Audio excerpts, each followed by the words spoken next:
Welcome to tonight's ball game. A little rush to get here, folks, and we apologize.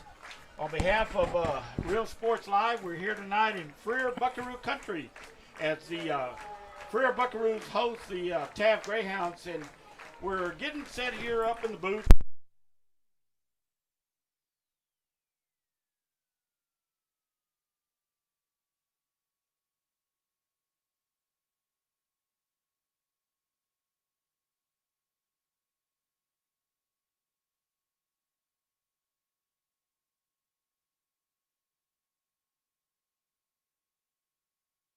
Folks, there you go. I think we're back on. Going off and on. What's that baby down there giving us some issues? Taft Greyhounds come into this ball game with 2 victories over Westboro and over the West Osa Bears last week. Scored 28-6. Freer officially opens the 2020 season, and if you're out there listening to the ball game, give us a text. Get it.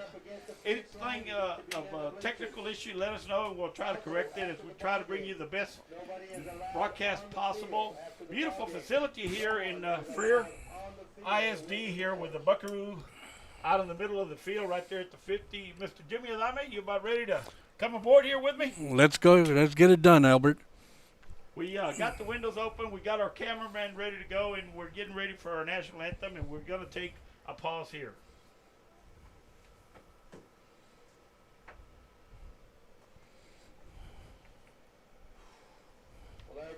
Please rise. Gentlemen, move your hats. For a moment of silence, as we remember on September 11, 2001, America will forever change. It has been 19 years since 2 planes struck the World Trade Center in New York City. But that tragic day would serve as a true test of the American spirit. We will remember always. We pause to remember the events of tragic day, as well as honor the victims and the heroism of first responders. Please join me in a moment of silence.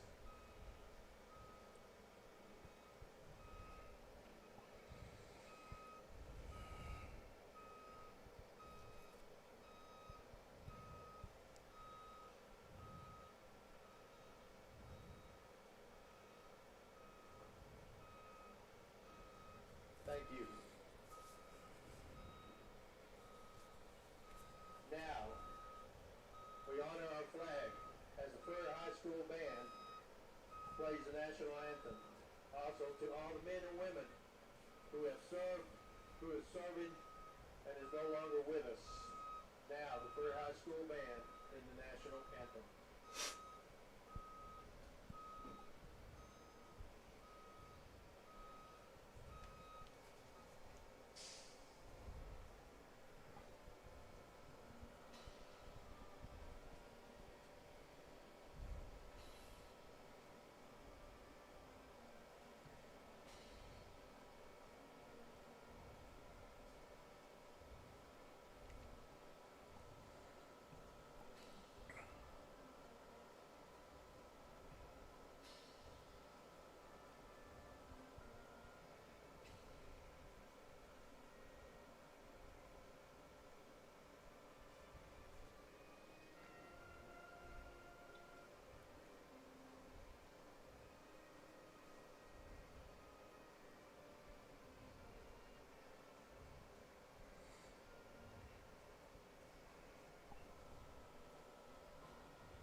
Let's get ready for Friday Night Football. Welcome back to 2020 season.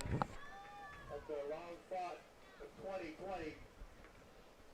With everything Hopefully going on, we're able to get on the air okay. Everything up here looks okay. We got a angle shot of the field from up here as the team captains get ready to meet each other at the center of the field. Nice little crowd up here from the Freer Buckaroo side of the stage. On the far side is the visiting crowd of the Taft Greyhounds. Jimmy, coming into this game, the Greyhounds have put it together in two of their past games. The senior Sean Suarez and the senior running back Jeremiah Sanchez have been the key to the offense for the Greyhounds. They have been impressive, no doubt about that. The two games, I think they've scored a total of 82 points and 6 points on the visiting teams. So, it's a good start. You always want to see what your players can do out in the field in these early games and get ready, for the season, the district games. We still got a lot of football to play between now and then, and we'll just wait and see, how the team progresses. We started the season with a little hiccup, but we got through that, and we had some players that were out for injury sakes. We still have Matthew Banda Jr. still out at the moment for an ankle injury, but he should be back in a couple of weeks. And but all in all, talking to Coach Castellanos today, they've maintained a good, healthy team coming into tonight's game, and this will be Freer's first game of the season when they scrimmage last week against Charlotte, I believe, was their scrimmage. So we're everybody's anxious for this game to get started. We're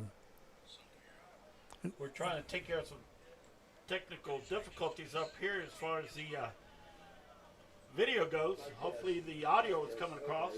But one thing or another, we will try to bring you the best broadcast to our ability here, as Freer Buckaroos will be receiving the opening kickoff. Taft comes into this game with a very strong defense, as you said, Jimmy, giving up only 6 points. And another key situation here is, I believe the starting quarterback for the Freer Buckaroos is not going to be able to go tonight. It's one thing we'll keep an eye on as far as we go from up here. We'll try to see what happens. John, our technical video man tonight, trying to iron out everything we got up here. We got a little setback, like we said, coming into town. So did he, but hopefully that's over with. Here's the kickoff.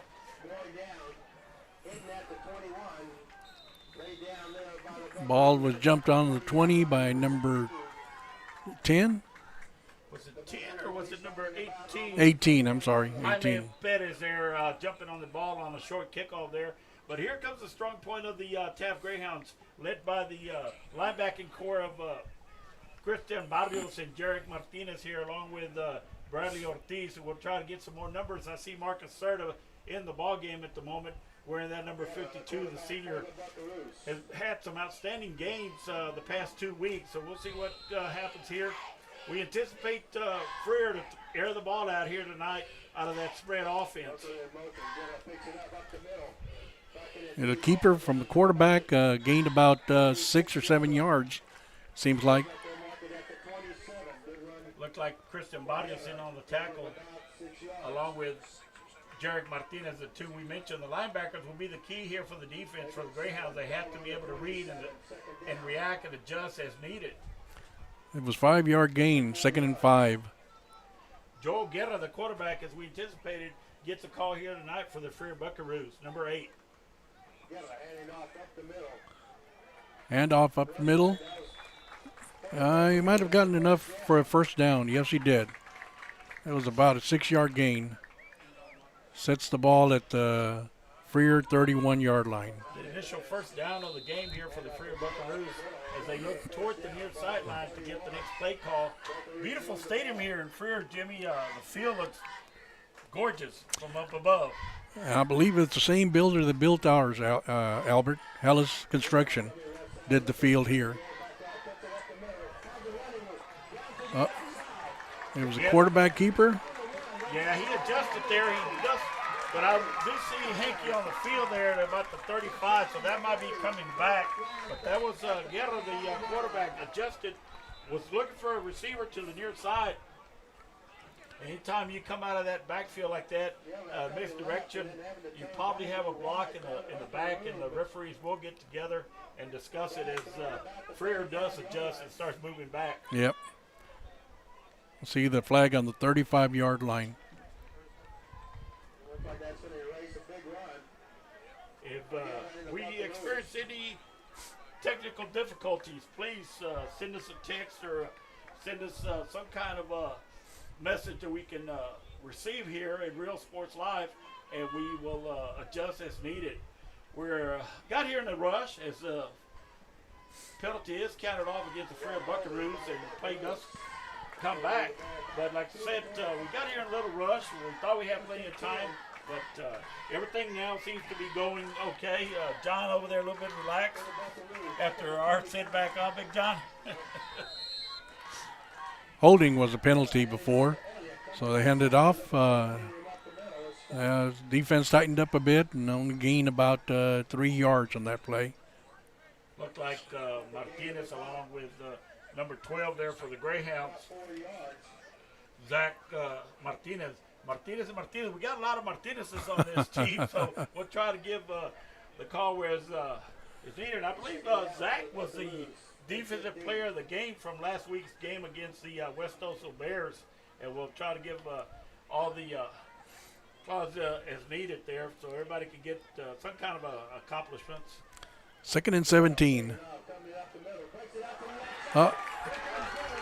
Same play as before, but a different side of the field.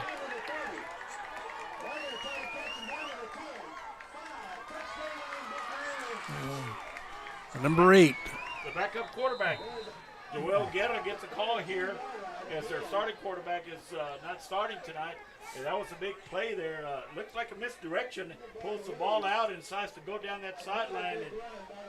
And we got another hanky on the field there, it looks like, from up here, Jimmy? Yes, sir. Back the 30-yard line. On the 30-yard line. I'll let you call this one.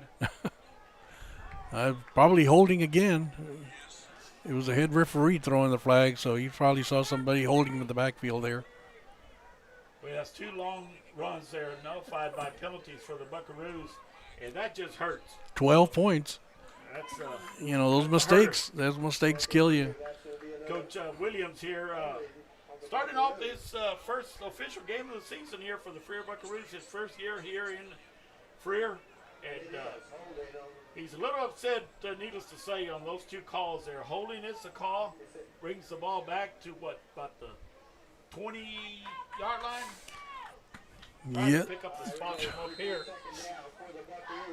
The ref made a mistake. He motioned over to Taft as holding, and it was Freer that held because they got the yards marked off against Freer. So 2nd and a mile to go. Got to go beyond the 41-yard line for a first down. Yep. Yeah, handing off up the middle. And a big defensive play by the Taft Greyhounds. Nowhere to go. Defense just big guys swallowed him. Yeah. Marcus Serra along with the linebackers and along with Little Sanchez also in there, number 1. That's good hits-up play there by the defensive front of the Greyhounds. They will be doing some adjustments here tonight against the Freer Buckaroos since they will face a quick Freer team that has not really shown a lot on video because there hasn't been video, so right. they got to adjust as the game goes on. Yep, it would be one of these games where halftime says a lot as to adjusting and stuff. And so far, because of Freer's mistakes, they've been able to hold him back. And there he goes again, number 8. Christian Barrios, number 27, bringing down Guerra there from behind after a pickup of about 8 yards, but brings up, a 3rd and long here? Yeah. Or 4th, I believe it's going to be 4th down. Those penalties, 2 penalties back to Yep. back on those long runs. Now brings up a 4th down and long. I'll say 4th down, about 18 to go, 20 yards, give or say. With 8:15 here, first punt of the ball game might be coming up right here for the Freer Buckaroos. 2 impressive runs, but those penalties, maybe that's why they was impressive. Martinez, there's a kick. Takes a bounce, that's a 48.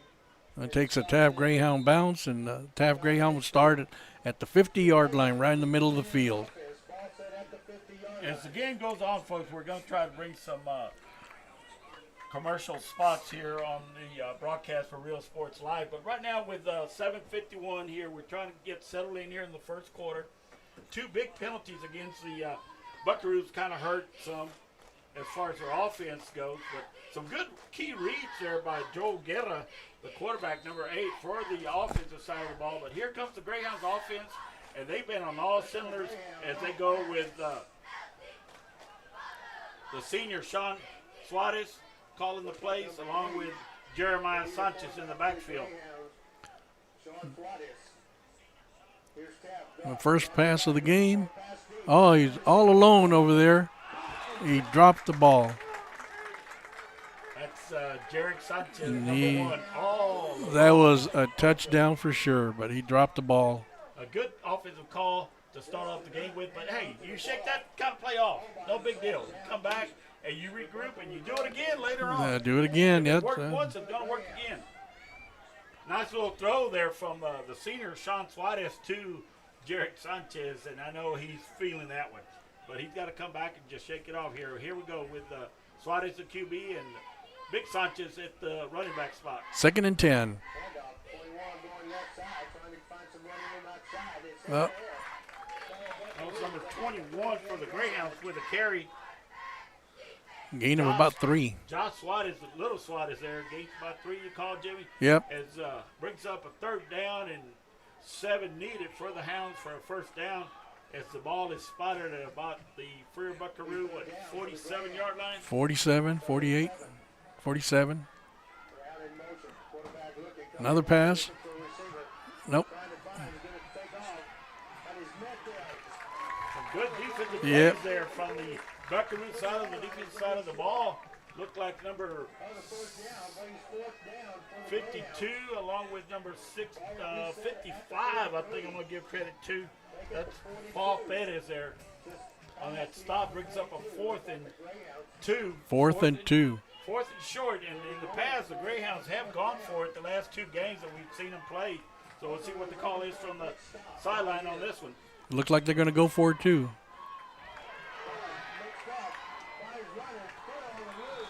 Bad snap. Swat is able to pick it up. The nose comes with those baseball skills that we talked about last week.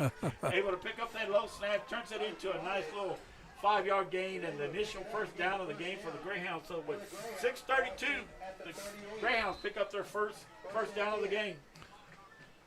Ball's at the Freer 38-yard line. Play comes in from the sideline. Everybody checks their key on their wrist, see what the call is. That's a good catch. Nice little throwback. Yeah. Number 20. Kevin Galindo. And it's his first game back. I know he's got a feeling after that catch there. He'd been out due to a knee injury all season long, and tonight is his first game back. The senior gets a touch and turns it into a nice little gain there for a first down. Number 20, Kevin Galindo. Ball at the Freer 22-yard line. Hurry up offense. That's little Jarek Sanchez making up for that drop pass from earlier, and he scores the initial touchdown of the game for the Greyhounds on a nice run, nice blocking up front by the offensive line of the Greyhounds. 5:57 left here, and the Greyhounds are on the board. Jarek Sanchez, number 1. 6-0. PAT coming. We want to try a little instant replay. Here's the point after by number 15, Daniel Perez. Daniel Perez on the PAT. A little low. No good. We're going to have to come back and see if we can get an instant replay.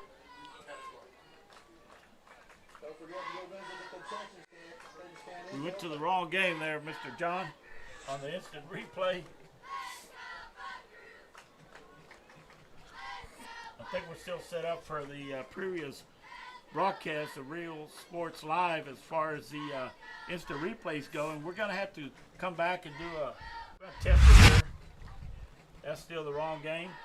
We're trying to iron out all our little nicks here, but the main thing is, John, you picked up that touchdown, and the crowd saw it going, and the people at home saw it on the video. So what can you say? Real Sports Live bringing it to you at home, folks. And we're right here at the stadium, and you don't see this happen too much at the small school level there, Jimmy. No, this year because of this COVID, the commissioner allowed Friday night football to be broadcast, which gives us the opportunity to bring the games to the home of the fans. So next year, who knows what's going to happen? But for this year, they lifted the restriction of no Friday night games to be broadcast. So we'll be able to broadcast all the games this year on Friday nights. We're not going to play a whole lot with this screen up here. The sound is good from the home report. The video is good. And here's a kickoff. Buckaroos let it bounce around. Picked up at about the 10-yard line. Greyhounds on the coverage. And there's a whole host of Greyhounds there, led by number 19 and number 33. It looks like Tyson Hinojosa, and we'll call that number out quite a bit tonight on the specialty teams. Tyson Hinojosa, number 19, we're going to give him the credit on the kickoff coverage here. And here comes the defense back on the field for the Greyhounds. And hopefully some adjustments were made on the far side of the field for the Greyhounds as far as that read goes from Guerra on the give and take off that read off the spread there, because he did turn 2 long gainers into touchdowns, but they were nullified by the holding penalties. Both of them. Ball, Freer starts on their own 19-yard line, 1st and 10. Guerra keeping the ball. Jared Sanchez, I think he woke up after he dropped that open possible TD pass in the first play of the game as far as the offense goes. For the Greyhounds, number 1, Jared Sanchez on a good stick there, brings down the ball carrier for a loss of about 1.5 yards. 5:27 here in counting, and the Greyhounds missed a PAT, but do lead here by a score of 6-0. Beautiful sight here in Freer. Beautiful weather, too. Nice and cool.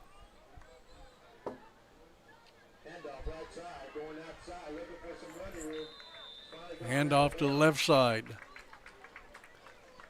A good gain on that play. Looked like Buheider there, and hopefully we're pronouncing that name right. Number 9, Ryan Buheider. And I think we might need to get some light up here. We'll see what that light does. Hopefully it doesn't affect the broadcast.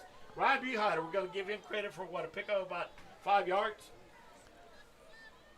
Yep. Maybe 4. Yeah, 5. 3rd and 6.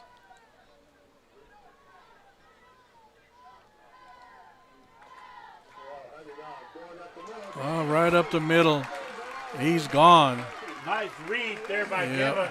Linebacker got sucked in, and Geva just kept the ball and turned it right up over the center. Good blocking. And the crowd gets to their feet here on our side of the press box. The Freer Buckaroos are on the board. Nice run there by Geva. About, 73, 74 yards we're going to give him credit for on that long run. He had a nice little read there. Decided to keep the ball, and the linebacker shot out, and he just went right up the middle, right up the center. No one around to even touch him.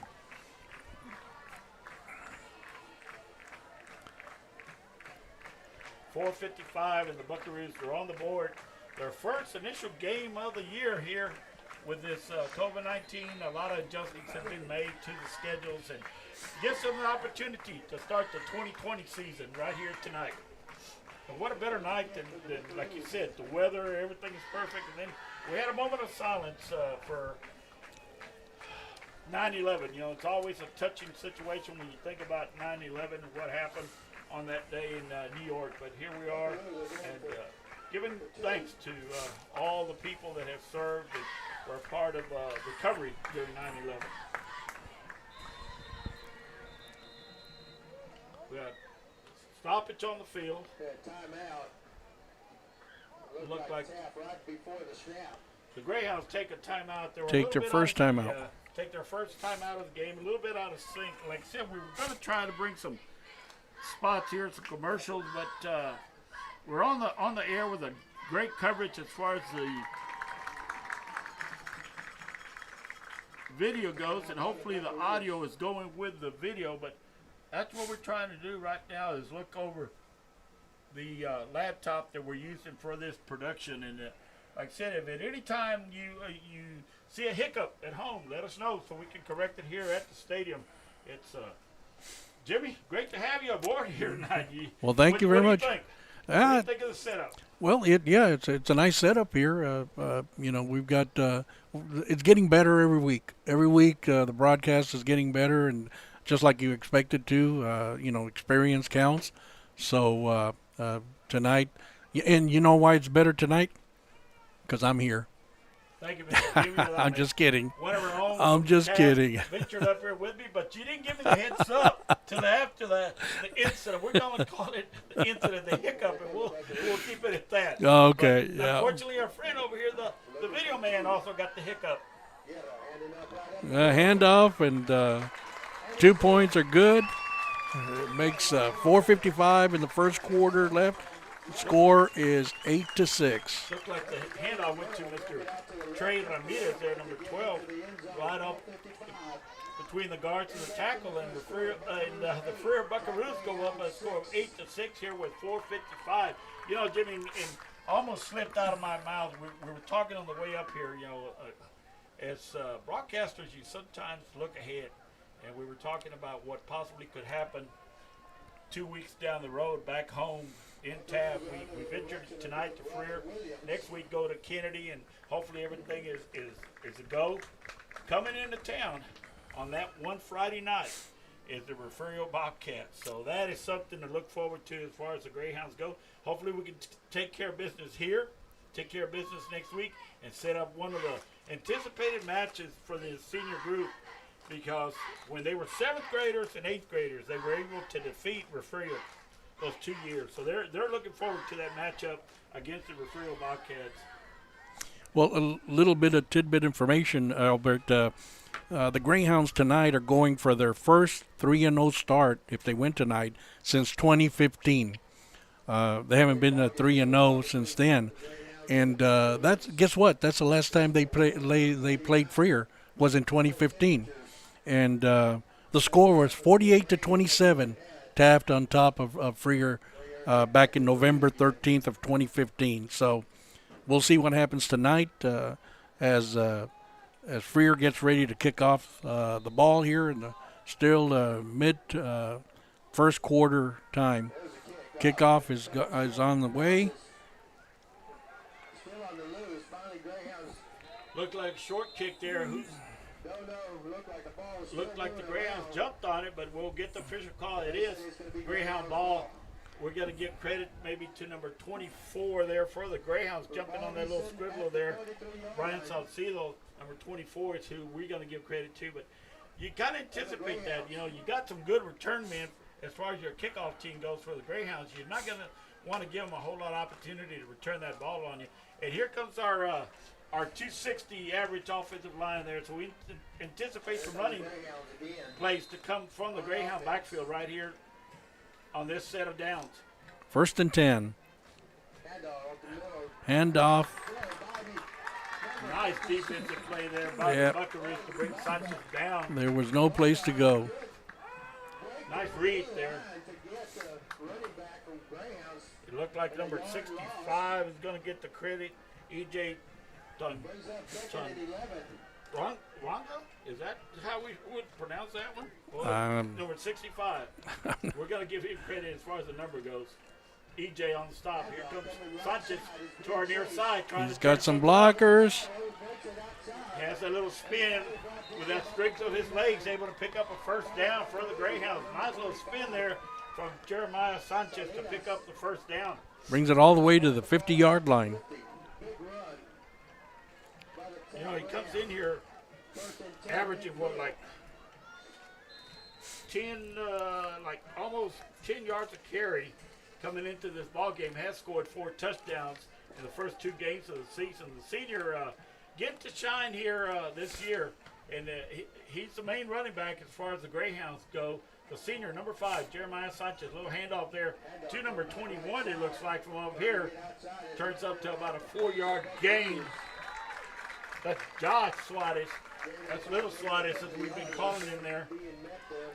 Met by a whole host of the defensive side of the ball of the Freer Buckaroos. You know, we're still early in the season, Albert, but as far as Class 4A, 3A, 2A, and private schools, which we know a lot of them aren't playing yet, Jeremiah Earls from Calallen right now has the most yards at 499. Rylan Galvan from Sinton has run for 489 yards. And coming in third is Jeremiah Sanchez here from Taft with 30 carries and 245 yards total. That is great. Four touchdowns. 4 touchdowns. That's great news. Yep. On that rollout pass there from Suarez, he overthrows his receiver, and it looked like it was little Sanchez on the attempted receiving end there of that pass from Suarez, but it goes to Noville, brings up a third down and about 6 yards to go here for the Greyhound offense. Single back of the backfield, Jeremiah Sanchez, number 5. Snap of the ball. I believe the Greyhound is going to be called on this one. Flag comes down, but Suarez trying to turn something in. Does throw to Kevin Galindo for that possibly first down and gain enough yards, but we're going to wait on the official call. We got 2 hankies on the field here, folks, and we don't anticipate that being a first down for the Greyhounds. No, there's two flags on the field. Whoa! I don't know about that call. You heard everybody say, whoa, what? That was I'll let you call it, Jimmy. That was against Freer. So penalty declined, and the Taft is going to take the yardage, the gain that results in a first down. Anytime when you get that kind of call, you anticipate it's going to go against the opposite side of the ball, but we were dead wrong. I was dead wrong, and it does go for the Greyhounds to turn into a big play. Here is Sean Suarez up the middle, and boy, has he made it to the line of scrimmage there. It looks like number 45, Marquez Salinas, on a nice stick on the quarterback. Great read there by the linebacker, number 45. You know, Freer is a new coach, a new AD, Mr. Robert Williams, and this is actually his first game as head coach of the Freer Buckaroos against Taft tonight. Suarez back to throw. 2nd and 9. Little screen play to the far side. Little moves there by Sanchez, trying to pick up extra yardage. Perhaps maybe comes up 2-3 yards short there of the first down. Bring up about a 3rd and 3. Manageable yards. We'll try to give accomplishments there to that offensive line. I know Anastasio Lopez, number 70 there, the center for the Hounds here, and along with looks like Serta to the near side playing the tackle position there, number 52. Man in motion. Suarez reads it, looking for a receiver downfield, decides to turn it up, and here goes Suarez. Right at the goal line, see what the spot's going to be. Stopped at the 1-yard line. 1st and goal. Nice read there by Sean Suarez. Decides to tuck the ball away and turn it into a nice gainer with 1:35. Greyhounds knocking at the door to try to get another score on the board here before the end of the first quarter. We anticipated the Greyhounds to be able to pass the ball and run the ball here tonight, put all of it together here. It's the 3rd game of the season. You started gel a little bit better. You're more in sync, and that's what's happening here in the first quarter for the Greyhounds. And like I said, they don't really have any film on Freer, so they're having to learn as they go. Handoff, right side, and touchdown Taft. Jeremiah Sanchez gets number 5 for the year there, the senior. Wearing 5 for 5. And already I think he's probably close to about 60 yards rushing in the first quarter there, Jimmy. We'll try to get some stats here from the coaching staff here on the other side. He's counting the yardage right now as we speak. 1 minute and 3 seconds left in the first quarter. And once again, since we are having feedback on the broadcast, I think we're just going to stay with what we got. Everybody says game on. 2 points are good.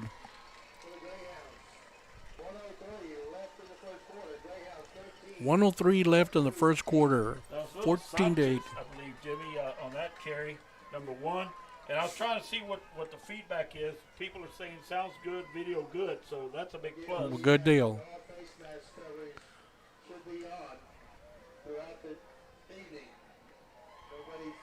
standing on the fence line, nobody running around. I guess we're gonna get with John on this right here. John, how do we update this score on this screen there? Do you know how, young man? We're gonna try to find out and get feedback on how to adjust the score. But the score is Greyhounds 14, Freer Buckaroos 8 after that touchdown by Jeremiah Sanchez with 1:03 left. And we appreciate the feedback. Yeah, they're saying there's no score on the screen, so we're gonna try to find out how we can adjust that. We don't want to upset the audio to go with this video because we want to bring you the broadcast as much as possible. We've had some issues in the past, and now we have a good cameraman with us, bringing you the video. And beautiful sight here, and it's nice, cool weather after rushing here for a little bit, and the little hiccup both of us got behind the wheel. We're okay. Now we can get some water here in a little while. We'll be even better. That'll be better. Look like Daniel Kick by number 15. Bettis, number Greyhounds, 15, Bettis getting ready to aiming it towards the right side of the Buckaroos. get the kickoff off. We'll see. Another There's the kick going to the right side. to the right side there. A little 22 by the Buckaroos. bubble there. Grab from 20 and 22-yard line. Breaks it up. It's grabbed from behind. He's grabbed from behind. Was that Buheider and grabbing the ball carrier from behind was number 24, 24. Brian Salcido again. Of the Greyhounds. Well, the Freer Buckaroos, we're going to try to adjust this score so you'll see it on your screen there if we can. Freer Buckaroos sitting up shop here about, what, the 37-yard line with 56 seconds left here in the first quarter. The Greyhounds on top by a score of 14-8. Man in motion coming to the near side. Keeper. Guerra on the keeper again, right up the middle. About 9 yards. 9 yards is going to be given the credit to the linebackers there, along with Bradley Ortiz, number 30, bringing down the ball carrier. Looked like Christian Barrios, along with Jarek Martinez and Bradley Ortiz there. The read from those linebackers has got to improve quite a bit there, as Guerra seems to have them off the ball of their feet. They're trying to adjust, and he's able to turn that play into some good yardage here. What, second and short? I mean, what can you say as the quarter keeps counting down? We might not be able to get another playoff here. We're inside 16 seconds. And this is a backup quarterback, Yes, it is. you know. Yeah, throw it down to the right. Got a receiver looking. Trying to get out. Loose Ball loose. Picked up by the Greyhounds. Greyhound's got the ball, I believe. Gonna see if we can get a number up here. Is that number It looked like he was trying to cut back. number 1? Looked like Greyhound grabbed his arm. Ball coming out. It's Yep. either number 1 or Josh Slide is number 21. One of the two ones comes up with that ball here as 1 second remains on the clock here in the first quarter. It is Greyhound ball, Jimmy. Greyhound ball. Yep. Nice pass completion there, and not only can upset you quite a bit when those kind of plays happen as far as from the coaching staff goes. Yep. You see the quarterback, number 8 over here, Guerra, just upset with himself for allowing that turnover to happen. So 1 second left in the quarter. Swat is the QB for the Greyhounds. Marking the signals, looking to throw deep. Got a receiver down there deep. Jeremiah Sanchez comes back for it. Could have been possibly picked off. Freer Buckaroo interception. That was Jarek Sanchez, number 1, trying to come back on that one, I believe. And the call is going to be Freer Buckaroo ball as the quarter comes to an end here with the Greyhounds on top of the score 14-8. 8. And we're trying to look and see what the official call is going to be from up here. Right at about the 45-yard line, there's a huddle of the referees, and here comes the call. Procedure is the call against the Greyhounds. So Freer will take the ball at about the 12-yard line. We'll see where the spot is officially going to be here as the quarter comes to an end. Greyhounds on top of the score, 14-8. Josh Whitey was trying to hit, I believe, Jarek Sanchez down that far side, streaking down toward the far sideline. And nice, beautiful read from the defensive back of the Freer Buckaroos. Comes up with a big interception there to nullify this drive of the Greyhounds here as the quarter comes to an end. And once again, we apologize for we get some feedback about sounds good. I hope it sounds good.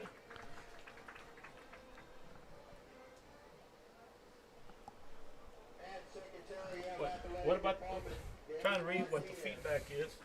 They're saying your sound is sounding far away, Okay. and they're maybe saying that might not be a bad thing. Okay. Well, we're trying to adjust there. We were trying to adjust our mixing board here and see what we got.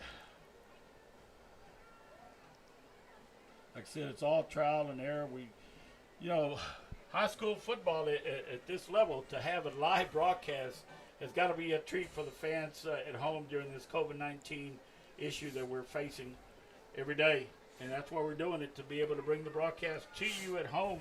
And we apologize that we don't have the score on the screen, but the score is 14-8 as we start the second quarter. From the Greyhounds, first and 10. From the Buckaroos, 49-yard line.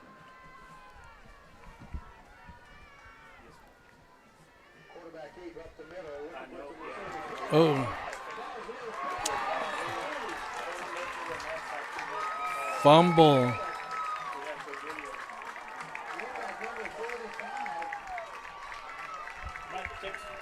Might text Joe, see how we can fix the score when you get a chance. Or whoever you had. Folks, you might have some feedback from up here. We're trying to adjust, getting some feedback about the score. We apologize. Trying to get sound set, trying to get a good video, and that's where we're at. Let's see if we can maybe pawn up a little bit on the sound here. Guerra with the read, decides to keep it, and there are the linebackers along with Jeremiah Sanchez, along with Bradley Ortiz, and off the bottom of the pile comes Jarek Sanchez, number 1. Score is 14-8, 11:37 and counting here in the second quarter. Greyhounds on top, and we know that there's no score on the screen, but right now we have audio, we have video, and we're trying to do everything we can. Loss of about 2 yards on that play. Brings up 2nd and 12 from the Buckaroo 43-yard line. Guerra keeping it up on the middle. Gain about back to the original line of scrimmage. It'll be 3rd down and 10. Looks like Christian Barrios, number 27, along with Jeremiah Sanchez, number 5. 10:54 and clock counting. Greyhounds on top by a score of 14-8. Made some corrections on the sound, so hopefully we can bring you a better broadcast from up here. We're working on the score issue as far as the screen goes. Guerra, the quarterback for the Buckaroos, gets the snap, tries to read. Oh. A good stop there from the Greyhound interior line. Like, hey, where are you going? You ain't going nowhere, says Mr. Jacob Gomez, number 58 from the interior line of the Greyhounds. And little excitement there for number 58, Jacob Gomez. He just came right down the middle, right down the gut, and was able to catch the quarterback before he even thought what to do. Trying to correct this score. Our technician, video man, and setup man, Mr. John, is trying to do what we can do with the score. It's 14-8, 14 for the Greyhounds. The other way around. The other way around? Yeah. So we'll get back to the audio here. It's a punt. Comes off the foot of Guerra. Greyhounds try to attempt to return it. Oh, my gosh. It looks like number 12 there gets feels it, but also gets a walk-up call there. Yep, good coverage by Freer. Yeah, that was Zach Martinez, number 12, the specialty team player of the week from last week's game against Refugio. Here we go again against Freer, against West Toso, and we're looking at all kind of stuff up here on the screen. That's why we can't handle too much stuff. Hey, Big John, close this off here so we can have the right score and the right screen. You're going to need to leave it open. Leave it open? Yes. Let me minimize it. Hey, folks, we're working off a laptop up here. It's got everything going into it, and we don't want to lose the audio. We don't want to lose the video, and here it is. Greyhound ball, Jimmy. Greyhound ball, 41 yard line, 42 yard line, 9:37 left to go in the first half. Nice defensive stop there from the interior line of the Freer Buckaroos. Looks like number 52. Ivan Aguilan, and I think he was a baseball player, if I remember the name right, from this past spring, the short baseball season for the Freer Buckaroos. They did come down to Taft and participate in that tournament there to start the season. So that's one of the names I recognize from up here. We'll see what happens here. Second and about 14 to go for the Greyhounds. John Suarez, the quarterback, calling the signals. And flag. there's the flag. Lead motion's going to be the call against the Greyhounds here. Yep.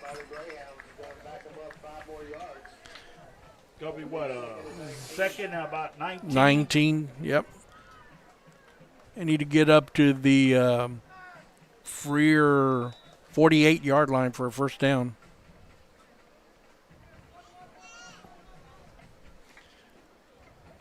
Timeout on the field. You know, Freer has always had a good team, and they've always been competitive.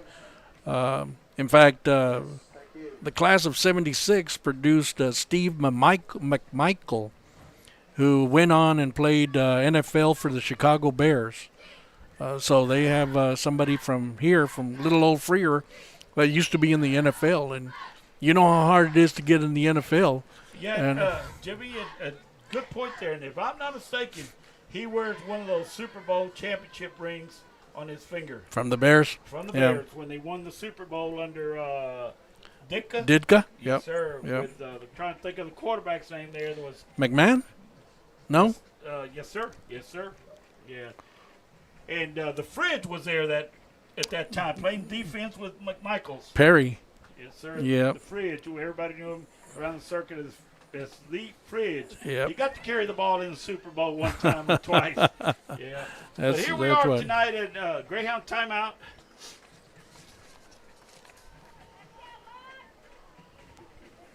We're going to see what's going on here. People are texting. People are giving us shout-outs. And all we want to do is just give you a good broadcast as the Greyhounds with 8:54. Find themselves with second and long. Suarez looking to throw downfield. Got him a receiver. Hit right when he caught the ball. He got hit by number 8, Guerra, the quarterback.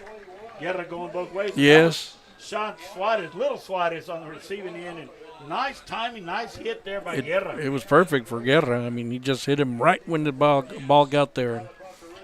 Couldn't hold on to it. As we look from the press box there, Jimmy, good crowd on the Taft side. You know, they ventured up here. Hopefully they didn't find out like we did what was the right and what was the wrong coming up here. Quarterback. Nice pass there to Kevin Galindo, number 20, trying to turn it into a first down. But he's brought down about 9 yards short. Yep. Almost back to the original line of scrimmage. It'll be 4th and 10, which for sure would be a punting situation for Taft. 8:29 counting on left in the half. Taft 14, Freer 8. I'm going to give you a little bit of volume there, see what the feedback is on that. Okay. I want you to be heard out there along the airways. Kevin Galindo punting for the Greyhounds. Nice little punt. Buckaroos just let it hit and roll out of bounds at about the 27, 28 yard line. 27, 28 yard line. 8:02 left in the first half. Another flag on the play, and we're not keeping up with the amount of yardage that's been stepped off here tonight, but quite a few penalties here in the first half. We'll try to get those stats at halftime. We'll see what the call is. Looks like Greyhounds might get to punt that one over. Looks like it was man in motion for the Greyhounds, stepping off 5, I would say. And or no, Freer's going to take the ball there at what? About the 28-yard line. I thought they might have Taft re-punt that one. But no, it's going to be the defensive side. We see the referee still discussing it. Buckaroo will decline and get the ball down at the 28-yard line. Freer declines. We'll get the ball back with, 8:02 here in the first half and about the 28-yard line. Buckaroo will be taking the ball. Tonight we're not second-guessing ourselves so much, Jimmy, on stats, information, and numbers. You know, that had been the issue, and got a clear picture right here in front of us on the screen of what's being broadcast on the airways, and hopefully you're at home enjoying this broadcast because it has been an exciting game so far on both sides of the ball for both teams. I guess the guys at the production truck in the parking lot are doing a good job. Yes, sir, the big truck. Yeller coming to the right side. Kicks it outside. Guerra coming to the right side, cuts back, and maybe gains. 5-yard line. About 5 or 6 yards, depends on the spot. But, you know, for the backup quarterback there, Mr. Joe Guerra has really had a good first half here for the Freer Buckaroos. Yep. Second down. Brings out second down and about a long 3. Greyhounds shuffling quite a few players in and out as to keep those front 3 fresh here for the defensive side of the ball. Looks like Sanchez, Christian Barrios at the linebacker position. Handoff left side. Hand off to the left side. Nowhere to go. Looks like Jeremiah Sanchez, number 5, in on that linebacker position. Play by the Greyhounds.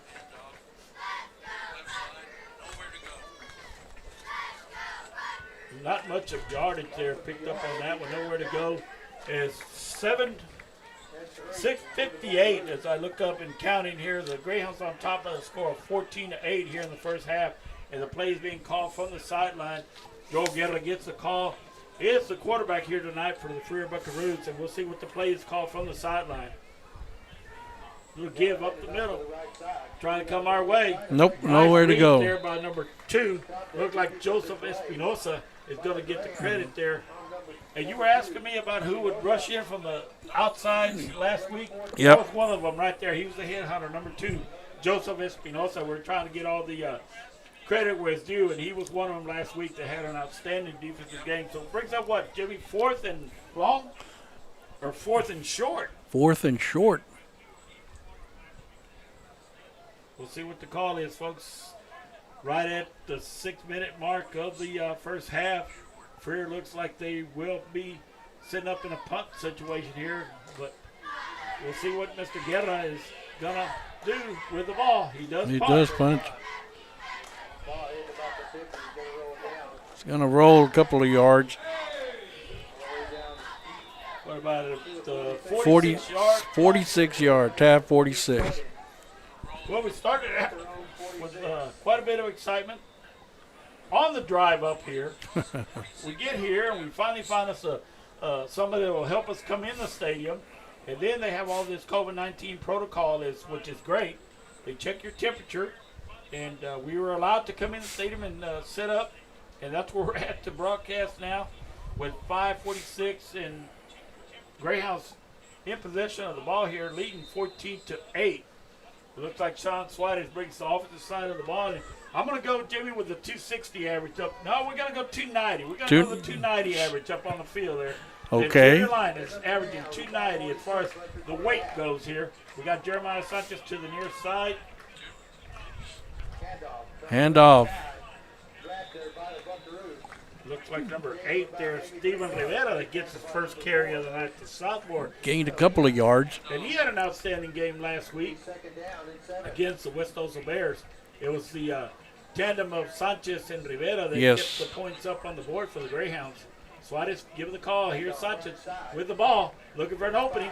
Perhaps enough yardage for a first down for the Greyhounds here with 5:18 left in the half. Did that little stutter step at the line of scrimmage and was able to turn that into a first down. Nice run there by Yep. Jeremiah Sanchez. Big first down. Keep the clock at 5:18 as they move the chains. And we look from above. Coach Joe Rios calling the plays, the offensive coordinator for the Greyhounds. Here at Suarez looking around. Pro set backfield.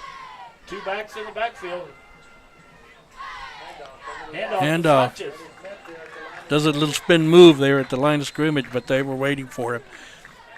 Looked like Lucky Salinas there, number 4, along with number 57, Maleka Lucada. Wow, that is a name I had never pronounced before, and I apologize if I mispronounced that one. But number 57 there with the stop, along with Lucky Salinas, number 4 for the Freer Buckaroos. Quarterback, drop your back, looking for receiver, find one. The screen play there looked like from up here to Jeremiah Sanchez can't come up with the ball. And Yeah. Suarez was being forced to get rid of that one sooner than what he thought. So with 4:26, the score remains 14 for the Taft Greyhounds, 8 for the Freer Buckaroos. It brings up now a 3rd and 10. should be 3rd and 10. Yeah, we don't want to second guess ourselves so much. We dipped the first quarter, and hopefully we got some of the problems that we had on the broadcast side of the way. Now we're going to go Suarez at QB. Jeremiah Sanchez in the backfield, got trips to our side of the field. Single wide out to the far side. Suarez looking to do something with his feet right here, trying to pick up the first down. Perhaps maybe going to be about 3 or 4 yards short there as he steps out of bounds with 4:19 left in the half. You know, tonight Mike Quintero, who's a junior, will got his first start offensively at left guard. He replaces Jacob Gomez, who's also a junior, who will be primarily used tonight on defense. That's number 64 as far as Mark Quintero goes. That was a nice block earlier in the ball game from him. Suarez back looking to throw. Receiver open. Looks Open. like Jared Sanchez, number 1, down the sideline. We'll see where the spot is. First down. At about the 15, Jimmy? No, 24. 24. For Okay. 24-yard line, yep. You got those glasses. I don't, Jimmy. So help me out. But I can tell you one thing. We're able to bring the numbers a lot better than what we had in the past. Great lighting here in Freer. You know, that was one of the issues I complained about last week. But 4:17 o'clock is stopped as Sanchez stepped out of bounds. We got trips to the far side of the field with Kevin Galindo to the near side, all set by himself. Oh. Bad snap. Suarez picks it up, trying to do something with his legs. He's brought down.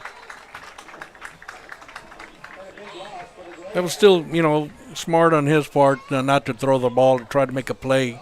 Just take the loss and regroup and come back. But you got 3:59 and counting. Yeah, you're right, Jimmy. You're so correct. You know, tonight we're also seeing Kevin Galindo, who's a senior. He's starting his first game this year as free safety after coming off knee surgery in the spring. Well, excuse me, Jimmy. I see him on our near side also playing the wideout, wearing that knee brace on his left knee there. And also mentioned earlier, Matthew Banda Jr., who's a junior, is still out with an ankle injury.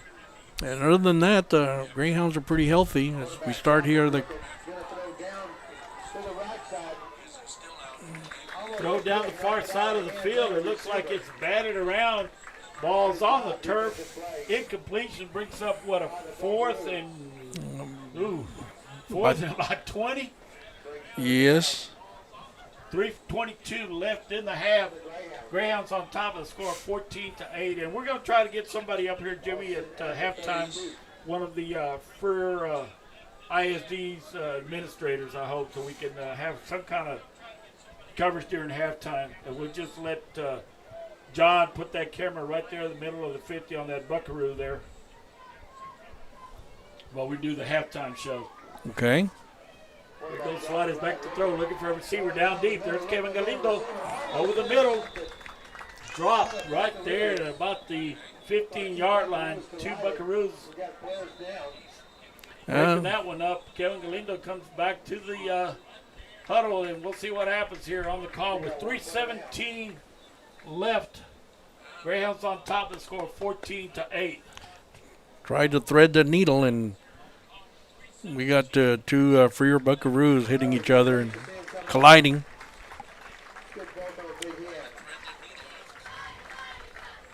Good coverage there, John.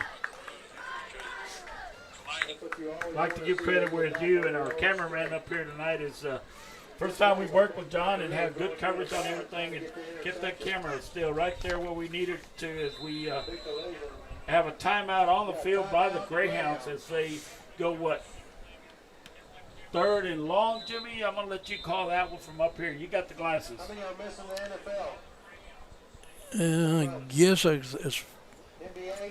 best I can see is about 4th and 18. Synchronized swimming? 4th and 18. 4th and 18. Yep. Oh, we got one. PA announcers up here talking about anybody missing the NFL. Kentucky Derby. It is back. So 2 to 3. he's looking for a head count down there, folks. Wants to know how many people have missed the NFL, and the referees are all up there holding their hands like they missed They it. had a good bet, right? Trifecta.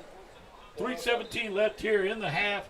Greyhounds on top of the score of 14-8, and we will try to get some stats here at halftime from one of our friends over here to our immediate right.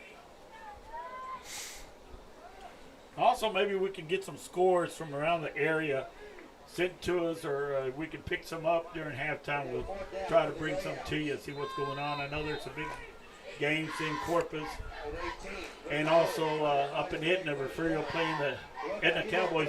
John Suarez throwing deep to Kevin Galindo with the catch. Touchdown, Greyhounds. Kevin Galindo has his first touchdown of the year. I would say that was about a 40-yard throw from Sean Suarez on the money to Kevin Galindo. And don't like to say it, Jimmy, but I think they found a weakness back there with what the play that happened before. I think so. Kevin was able to pick up that ball and turn it into a big 6. With 3:10 left in the first half, Greyhounds go up 20-8 with a PAT coming from Daniel Perez right now. In the first quarter, Orange Grove leads London 6-0. Three Rivers over Fremont 7-0 so far. PAT is good from the foot of Daniel Perez there. Greyhounds go up 21-8. And we can't bring you those spots, but we got scores, Jimmy. You got more? Great. Waco, La Vega 14, Calallen 7. That game's being played up in San Marcos at Bobcat Stadium, Texas State. Robs- Neutral site. Robstown 14, Skidmore Tynan 0. West Oso, San Diego still 0-0. That should have been West Oso Odom there. Odom. Yes, sir. That's Odom traveling to West Oso. And hopefully we got the correct scores here. But the big one is London and Orange Grove. What is that one showing? 6-0, first quarter. Orange Grove Over 6-0, London. and we're going to adjust our screen here as far as the score goes. Score is 21-8. Taft Greyhounds on top, and that should appear on the screen as we speak. In the second quarter, 3:10 left before halftime. Like I said, we appreciate the feedback.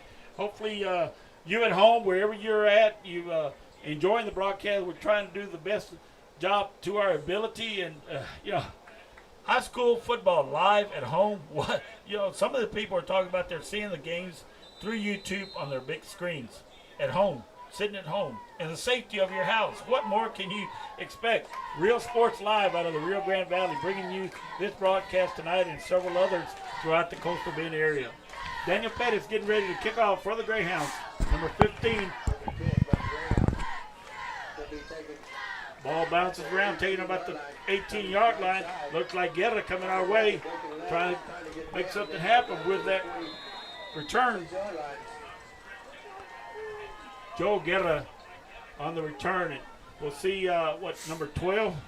Zach Martinez on the stop there. We'll see what kind of defensive alignment the Greyhounds come with. 3:02 left in the half. Ball is placed just outside the 25-yard line for Freer. Buckaroos trying to put some points on the board here before the end of the half. Guerra looks to the near sideline to get the play call from the offensive staff of the Freer Buckaroos. Play's been called. We'll see what happens here at the snap of the ball. Greyhounds defense ready to go. First and 10 for the Freer Buckaroos. Guerra with the keeper. Who's that, number 33? That's old Jarek Martinez there. Comes up with a great read. I think Coach Luckerson had a talking with him over there on the sideline, Jim. Great read. Comes up with a great stop there for a loss of about what? Oh, shoot, 6 yards? About, yep. One of the top tacklers, senior from the Greyhounds this year. Nice move, nice read for Jarek Martinez there on that stop. Coach Castellanos has done a good job with that defense. Oh, yes, he has. And we see Luckerson and Bird down there trying to get the right play call as far as the defensive side of the ball goes. There he goes again. That's getting pressure. He had to throw that ball out of bounds. Looked like Jacob Gomez there again, number 58, putting pressure on Guerra. And, yes, he had to throw it out of bounds. 2:18 left in the half. Greyhounds on top of the score, 21-8. Jimmy, I'm getting a little thirsty up here. We're in a rush to get up here, left our water in the vehicle after that incident that we keep referring to. Gee, wow. The people are going to want to know what you've been talking about all the first half. There's a courtesy gentleman that, I don't know, that works the streets here. Yeah, you can put 2 and 2 together. He stays on top of the traffic situation here in Freer. Looked like the interior line of the defense side of the ball, along with the linebackers putting a stop on the ball carrier there, Jimmy. Yep. Another loss on that play. Brings down a 4th down and a mile. That was Galindo and Martinez on the stop there for the Greyhounds. Best of buddies there, teaming up to put a stop on the ball carrier. 150 and counting. Greyhounds on top here before the half, 21-8. And we anticipate a punt coming. At the snap of the ball, it looks like Guerra is getting the call from the sideline. We have man deep for the Greyhounds trying to get his number. We anticipate Guerra to be the punter for the Freer Buckaroos. They call a timeout with 1:26. Want to be sure. Zach Martinez, number 12, was the deep man for the Greyhounds. Nice defensive stop there for the Greyhounds. Great adjustments. You said Coach Castellanos, the head football coach and AD, real involved with the defense. He's got 2 other gentlemen working with him on that sideline, Coach Leckerson and Coach McMurray, right? And that AC feels great, sir. Yeah, you can have a little bit of that. It feels much better with here. We're not giving up as much heat over on this side of the press box. And you got a great press box up here. We're supposed to have your principal or somebody up here at halftime. You know anything about that? I don't know. I'm a council referee. I don't know. You're the one on the clock. My brother is. Okay. I'm supposed to do the 40, but it's out. Okay. All right. We have one of the gentlemen who's part of the referee crew here from the Corpus Christi chapter. And they're supposed to work the 40-second clock, but it's out. But his brother, he's the clock manager for the game here in the adjoining press box. But now we go back to live action.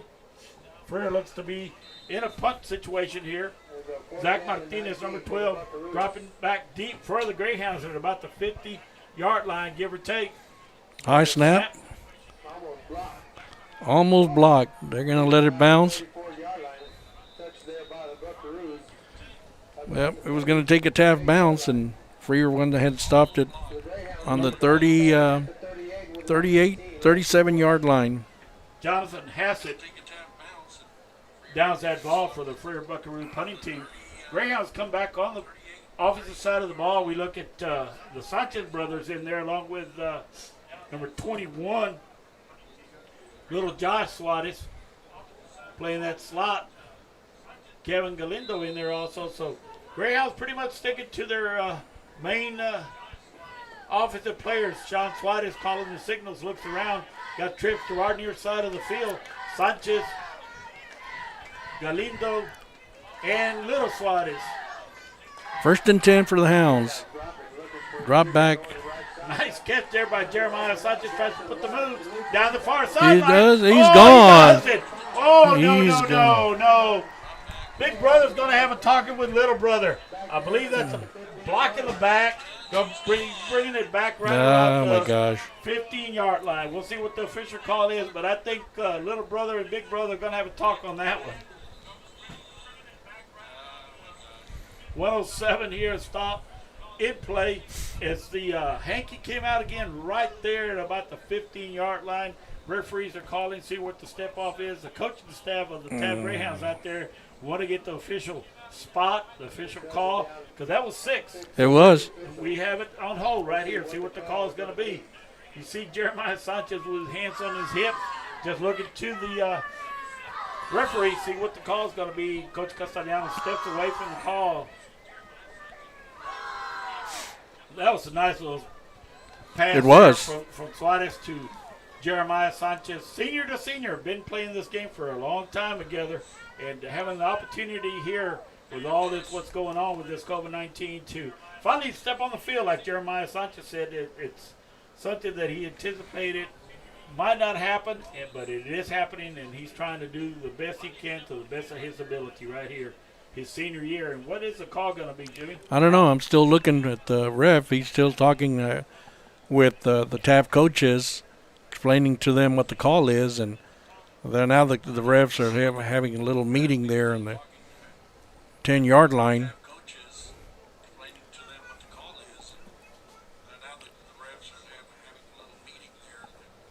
Well, folks, we're trying not to anticipate anything and bring you the wrong call, because with 1:07 left here in the half, Greyhounds on top of the score 21-8.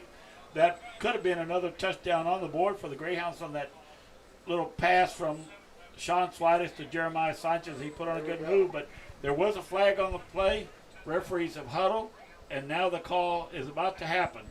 After the meeting. There was a big meeting down there, and we have the head referee coming to our side of the field to talk with Coach Williams on the call, and the ball is going to be spotted somewhere on the turf, Jimmy, somewhere on that field. The ball is going to be spotted. Greyhounds start to step back.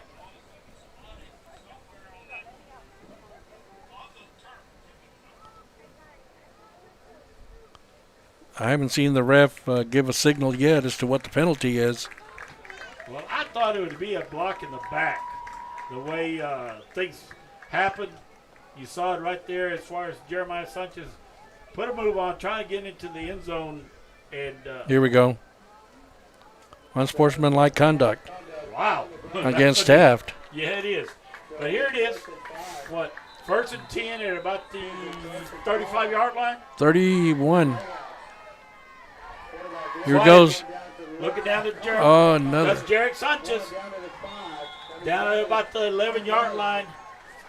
Jarek Sanchez, number 1, comes out of the backfield. A nice little pickup there from the senior, Sean Suarez. Nice move there by Jarek to get free. And 1st and 10 Greyhounds. 57 seconds left to go in the half.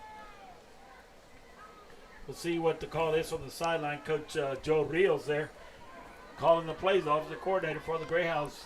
Suarez got the call. Jeremiah Sanchez in the backfield. Suarez looking to make something happen. Little screen play. Looks like Sanchez making things happen on that Good screen touchdown. play. Touchdown Greyhounds with 36 seconds left in the half. Nice play, Jimmy. That was good. Right down the Screen middle. play. Yep. Screen play. Nice read there from Suarez. Drew in the defensive of the Buckaroos and then released that ball to Jeremiah Sanchez. And what do you know? Another 6 on the board. And we'll adjust the screen here in a minute. First things first, we got the PAT coming, and then we'll adjust the score. But the score with 36 seconds left in the half, Greyhounds on top of the score, 27, Frere Buckaroos 8. PAT, no good, off the foot of Daniel Pettis. So with 36 seconds left, Greyhounds on top of the score, 27-8. Score remains 27-8. An exciting first half as far as the offensive side of the ball for the Greyhounds go. And here comes the adjustment.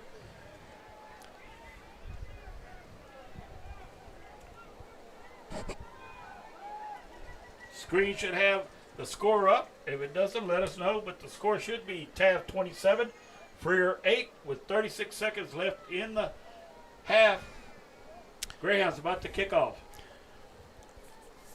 as we wait for the kickoff, I want to thank Arnulfo Banda, Paulie Trevino, Arta Costa, my daughters Ashley and Vanessa, my grandson Chris Sierra, Manuel Banda.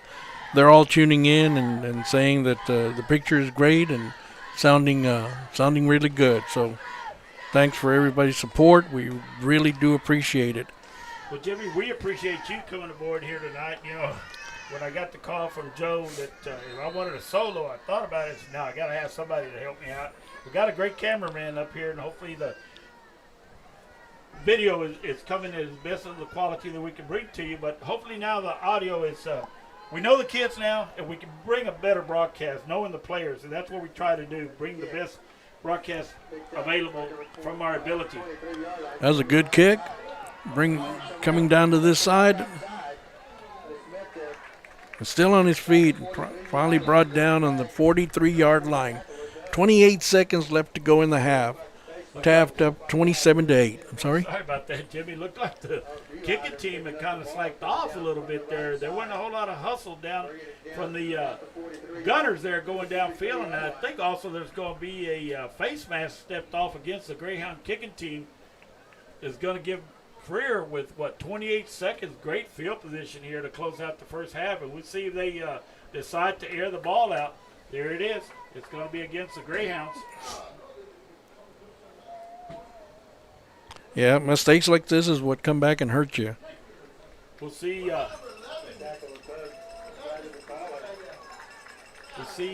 Number 1, Jarek Sanchez out there playing that corner, along with Zach Martinez, along with number 2, Joseph Espinosa, along with little Josh Suarez to our near side, Zach Martinez to the far side, number 12.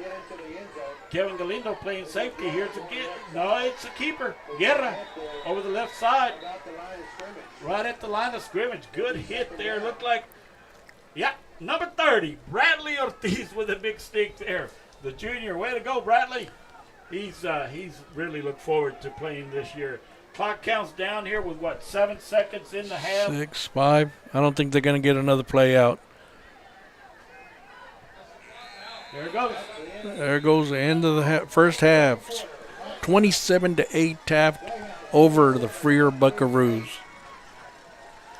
Also like to thank Bobby and Lisa Esparza, newly grandparents, watching the game at home. Again, thank you very much for your support. So it happened. Little Bobby is a proud daddy, and Big Bobby is a grandpa. It's RJ. Yeah. RJ is a father. Yep. Little RJ came into the world, so yeah. Bob and Lisa are not grandparents. You think he's gonna be what we got? A little boy? Yep. So he's probably gonna be ready to play baseball pretty soon. He's gonna be a hound. Yeah, he is a hound. Yeah. RJ, and also a Cowboy fan. Oh, okay. A future Cowboy fan. All right. I had to throw that in for Lisa and Vanessa's sake because they don't like the Cowboys. But we're gonna try to dig a mask out of here, Jimmy, and welcome our guests here as they welcome us at halftime. We had taken the mask off so we could bring a better broadcast, but give me a minute and we'll go all through protocol. Jimmy, I think we're going to do a halftime guest here with the Freer administrators. Okay.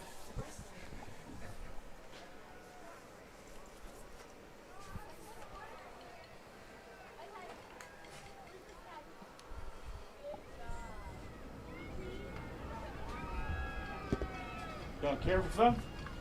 Sure. She got it. What we're gonna do is we got a single mic over here. Jimmy, you want to stretch your legs or? Yep.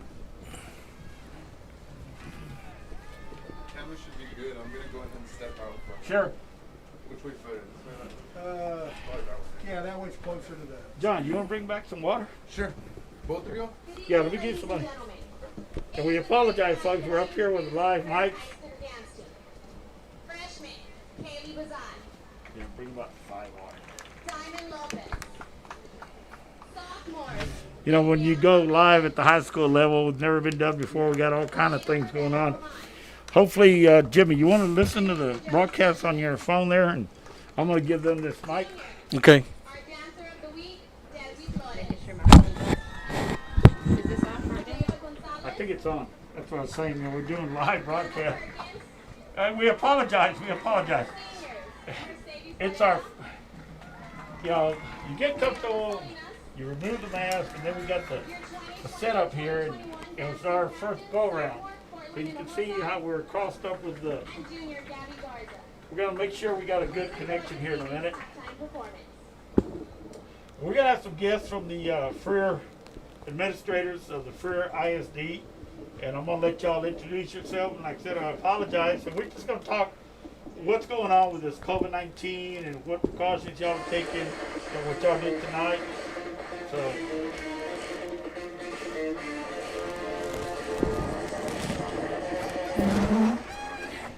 We're gonna close the windows here, and we're gonna try to see what we got.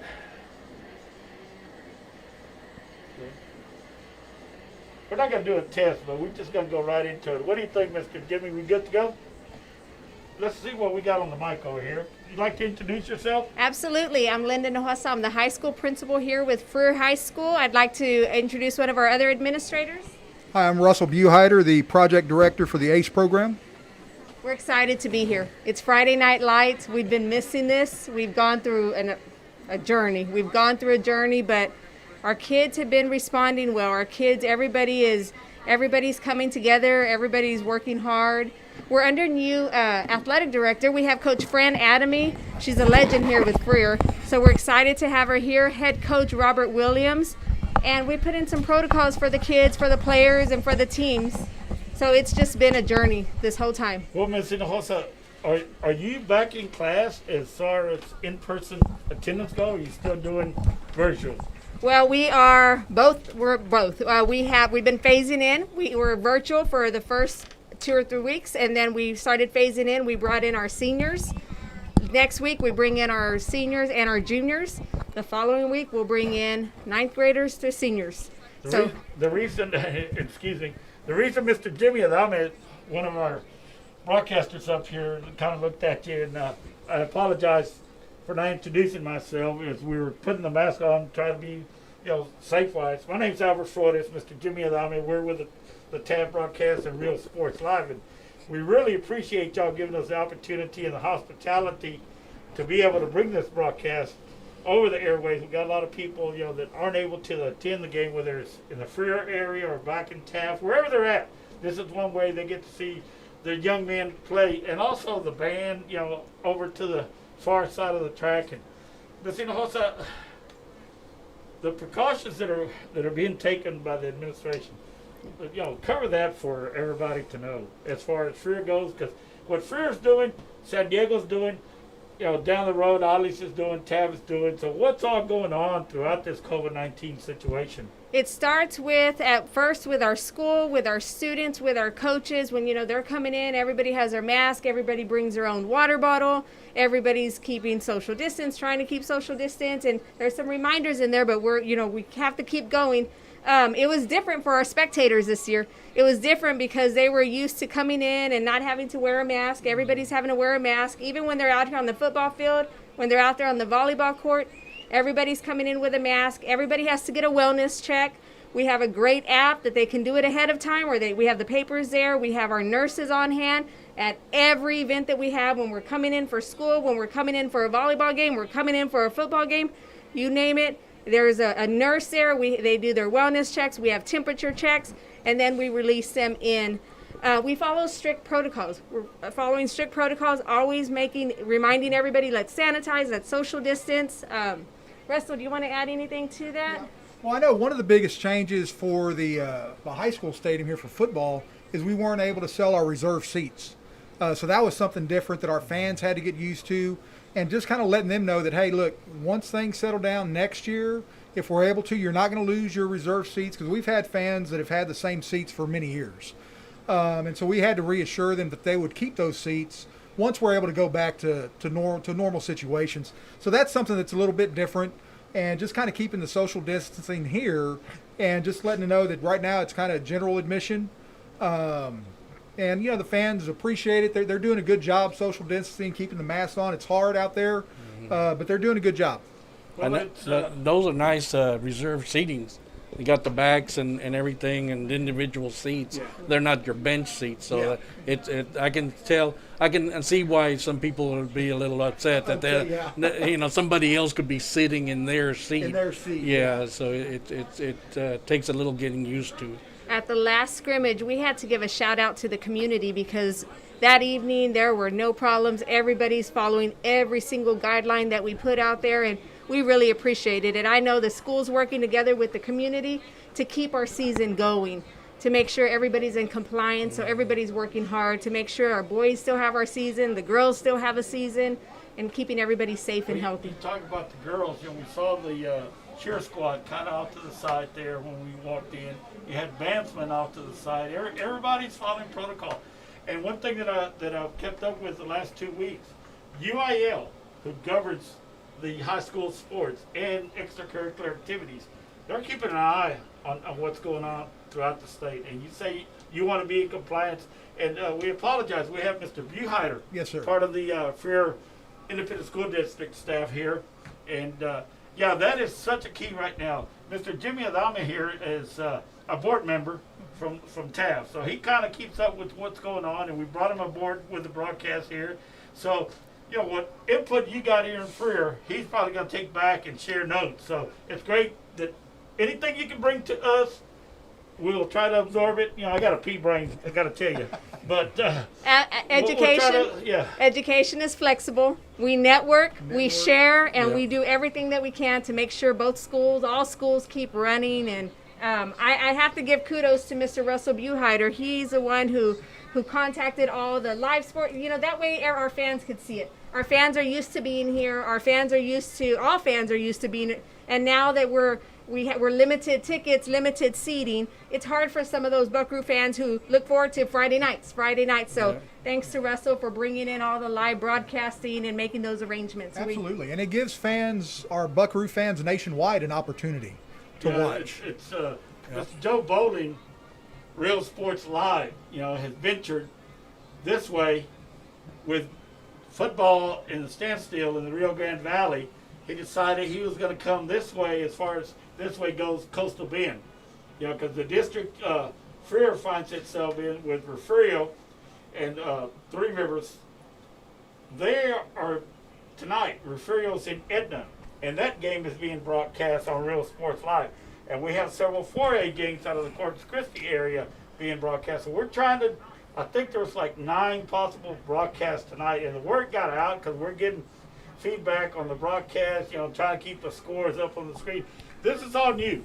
Real Sports Live has ventured this way, and it's great. Like you said, Mr. Buheider, you did what your part was asked of, and it became a reality. Absolutely. Somebody texts me this, is that they're in their house watching the game on their TV. So what could be better? And we've had people from Hawaii, alumni, watching the game over there. So it's all over the place. It was a good thing that COVID brought the relaxing of the rules to broadcast games on Fridays for this year. We're going to get used to it. Next year, hopefully we won't have COVID. We'll go back to the other way, because UIL doesn't want the Friday night light feeling to go away and don't want it broadcast on Friday night. But for now, we make the best of the situation, and we're able to bring the game to people in their homes instead of coming out with its COVID. So. Absolutely, it's good for the fans. It's good for the kids. I mean, just all around. It's good experience. It is really. Well, we appreciate y'all great hospitality up here. The minute we showed up, we kind of had a hard time finding a way to get into the stadium, and when we found the parking, we finally asked, "Hey, can you open this gate so we can drive in? We have equipment to bring in." And the gentleman was great. I don't know if Mr. Adama got his name or not, but he was visiting with him. But everything came into play, and here we are. And hopefully we can have a great broadcast of the second half. I see your band out there, and they're keeping us social distance. The band keeps social distance while they're practicing. They're wearing their masks. Right now they can't, right, because they're playing, but every other time they have to put it on. Everybody's following guidelines.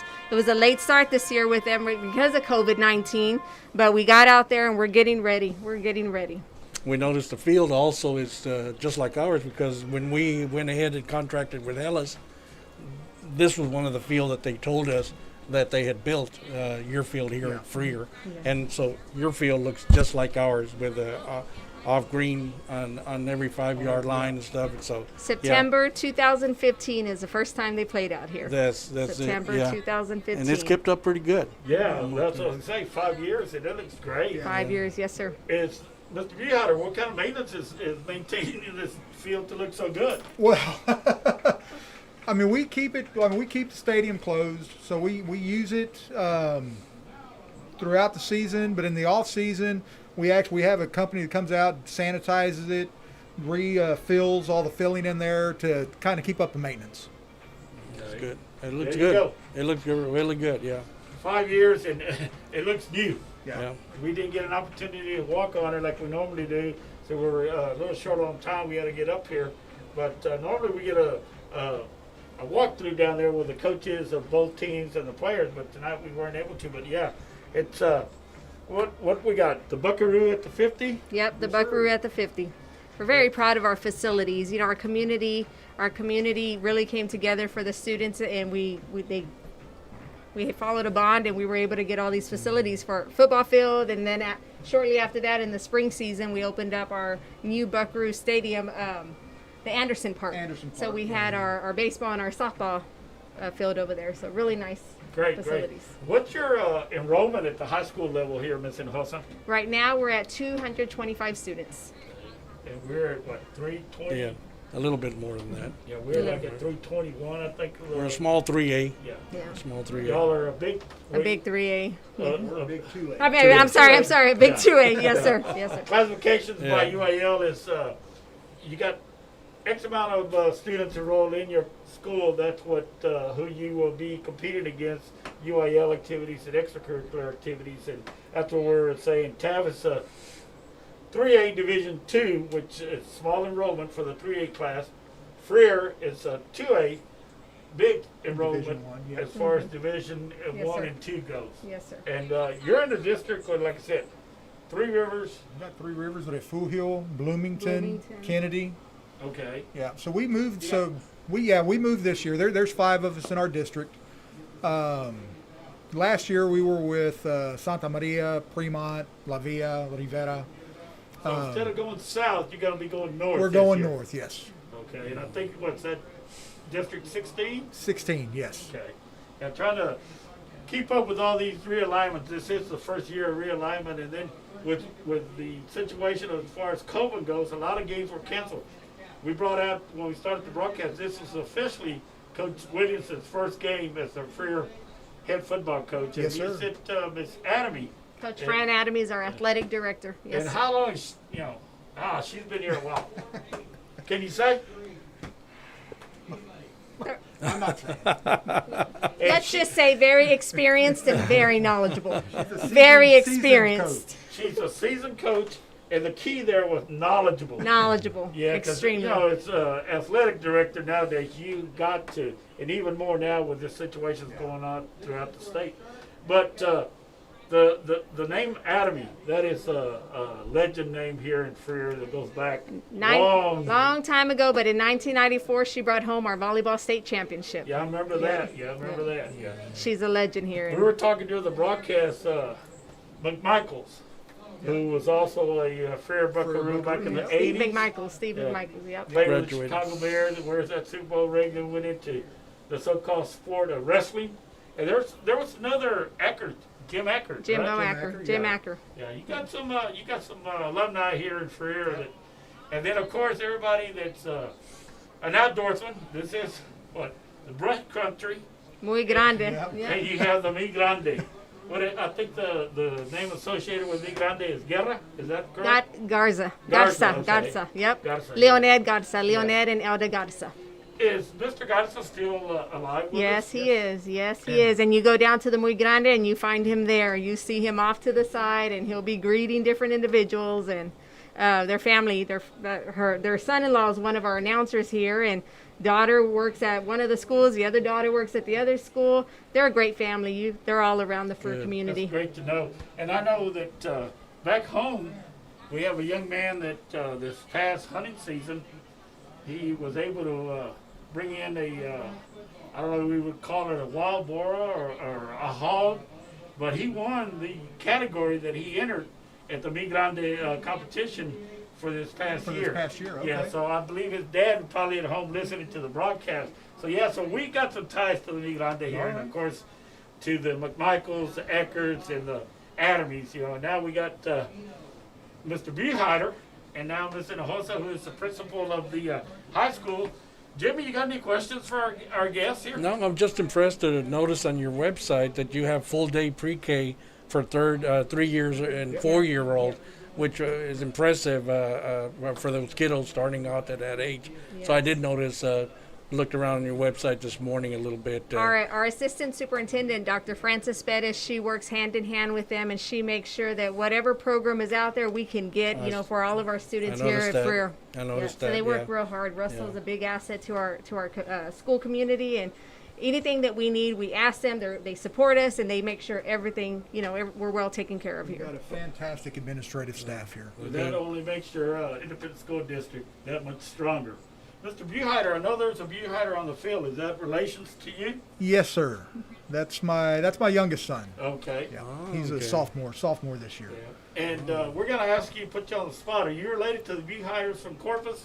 Yes, sir. We're all related. Oh, okay. I was going to ask the same question. Yeah, I had the great privilege of knowing Eddie. Okay, Eddie Buheider. Yeah, we're related. That's my dad's first cousin. Okay, great, Yeah. great, yeah. And when we saw the roster, that's one of the names that came easy to me. I said, oh, Buheider. It's not like the young man, the quarterback, that's unfortunately not able to suit up tonight. How do you pronounce his last name? Hondo Bierstead. We have Hondo Bierstead, and we have Joel Guerra. We have Elliot Ramirez. Yeah, well, those, unfortunately, those R's roll, with our heritage, but it's others. And Buheider, of course, knowing Eddie, so that came easy. But Hunter? Hondo. Bierstead. And unfortunately, he hasn't played tonight. And Mr. Guerra has played great from the second string quarterback position. He's really looked good. Absolutely, Yeah, and he he's does. actually our first string quarterback.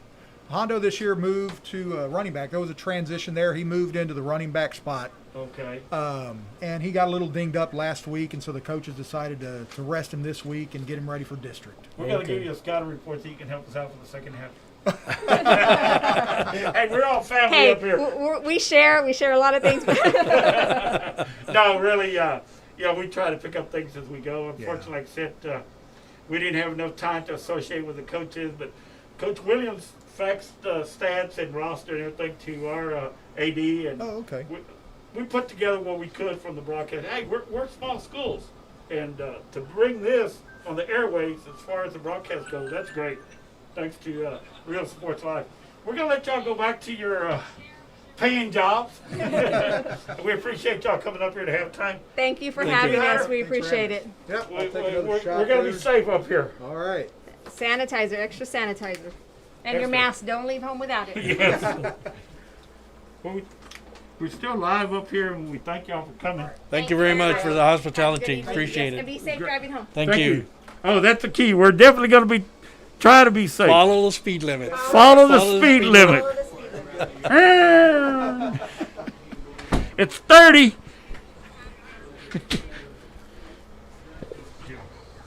Keep the paw all the way down on this side, just flat. This? Yeah, all the way down.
TVNS specializes in provider services, respite care, and emergency response services. TVNS are pioneers in the home care industry, in service for over 37 years. 11 locations from Brownsville to Corpus Christi, from Harlingen to Laredo.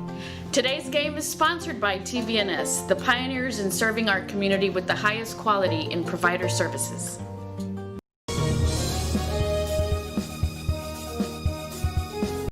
Sherryland ISD, a nationally recognized district focusing on quality and rigorous instruction where every child is immersed in a culture of academic success. A district dedicated to preparing our youth for the future. Our mission is to inspire, educate, and empower all students to reach their full potential and become leaders of the highest moral character. Sherryland ISD, excellence is our tradition.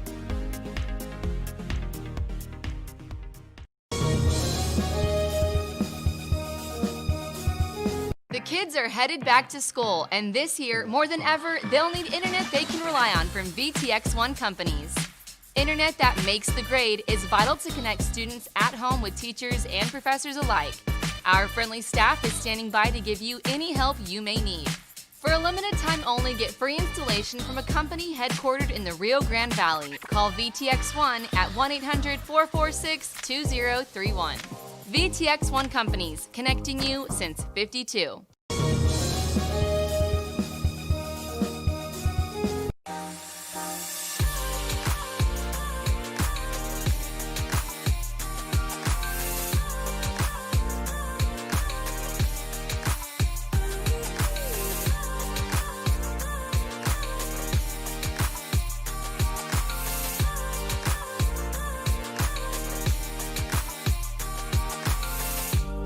South Padre Island Golf Club.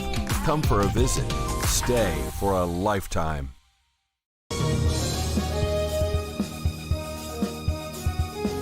Fans, if you want to look your best at the next game, then let Chewy's Custom Sports go to work for you. From custom designs and graphics to mass production in-house. If it's hats, shirts, buttons, mugs, cups, banners, and more, then Chewy's is there for every team and every sport. A veteran-owned company in touch with the community. It's Chewy's Custom Sports in San Benito.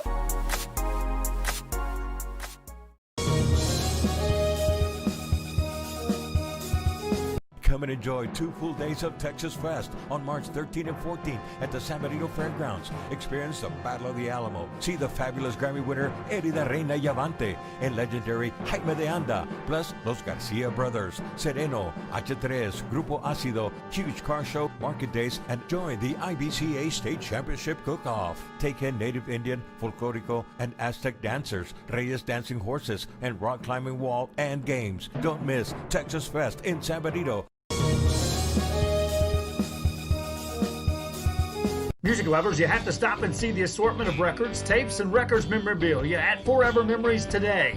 Located at 237 North Sam Houston in San Benito, Texas, there's over 10,000 records on display and more coming every day. Looking for your favorite album from the past, first pressings, collectibles. How about a 45 with a single you just have to have? Freddie Fender, Johnny Cash, Hank Williams, Elvis, Beatles, blues, rock, classics, Tejano, it's all here. Organized and priced for you. Forever Memories, 237 North Sam Houston, San Benito.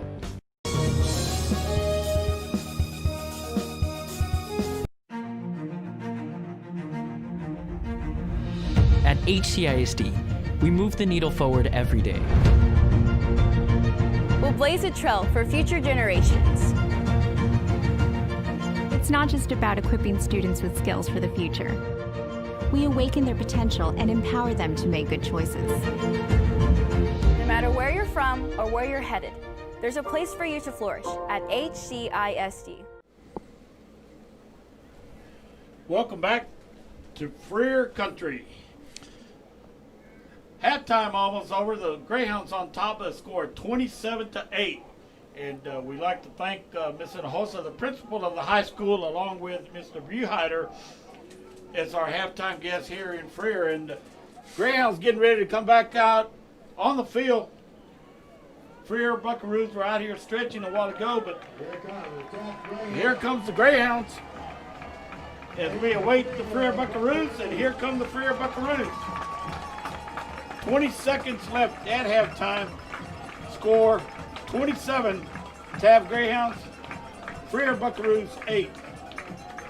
And talking to Mr. Buheider, we were saying that Mr. Guerra was the backup quarterback, and we apologize for that. He is the starting quarterback, Joel Guerra, number 8, and they have moved Hondo Bernstedt to the running back position, number 2, and we have yet to see him take a snap here tonight.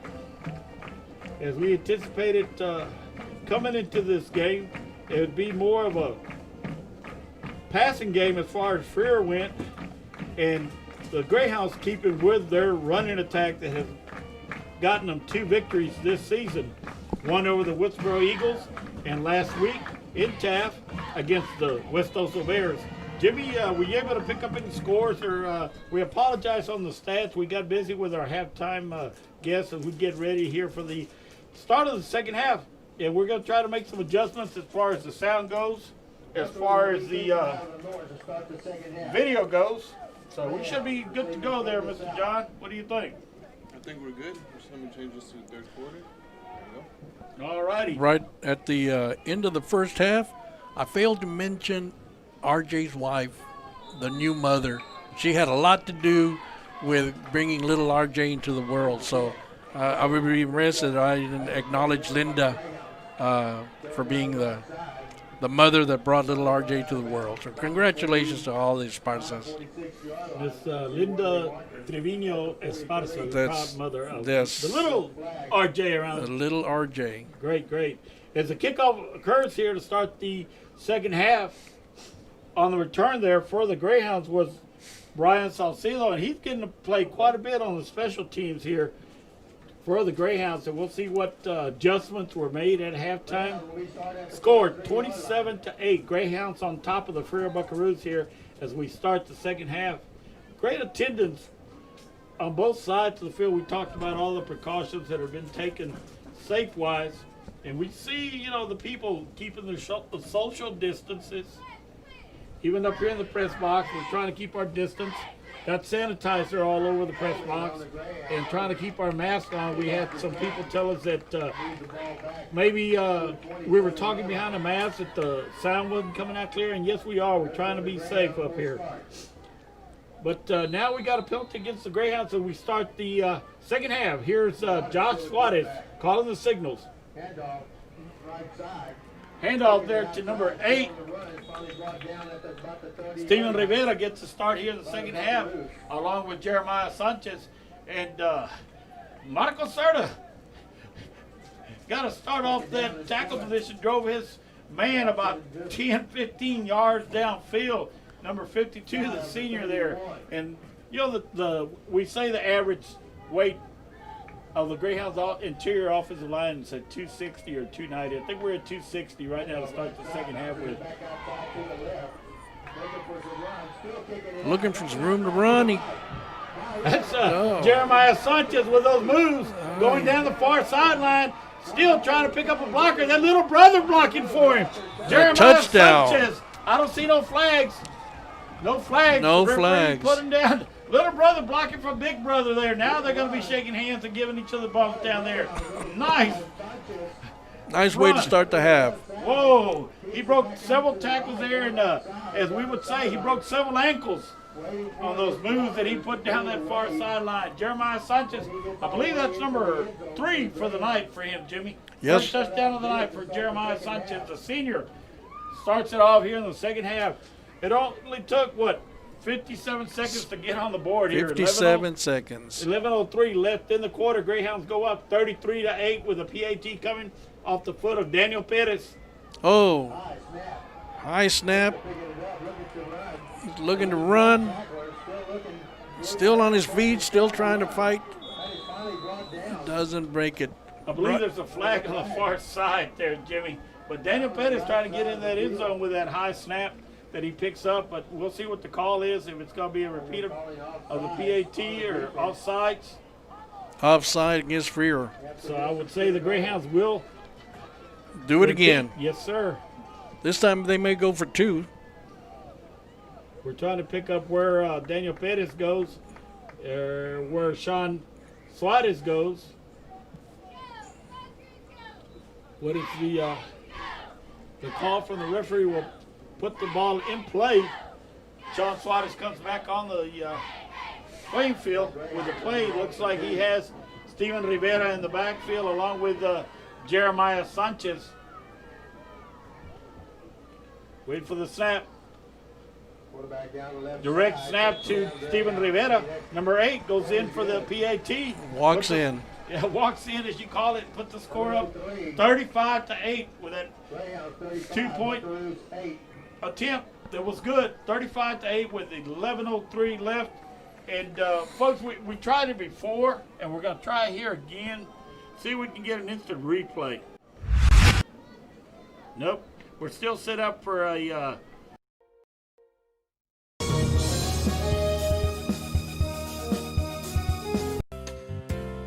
Hi fans, today's game is brought to you by New York Life. Best of luck to your team. And I'm Danielle Goslin, and I'm a partner with New York Life Insurance Company. For over 170 years, New York Life has built a reputation of developing the most successful professionals in the industry. We help to manage the process from day one and guide you on your way to success. If you're looking to challenge yourself and build an insurance and financial service business, then we would like to show you how we can help.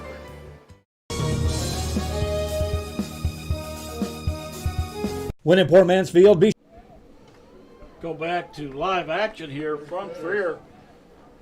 After that beautiful run by Jeremiah Sanchez, Daniel Pettis gets ready to kick off for the Greyhounds.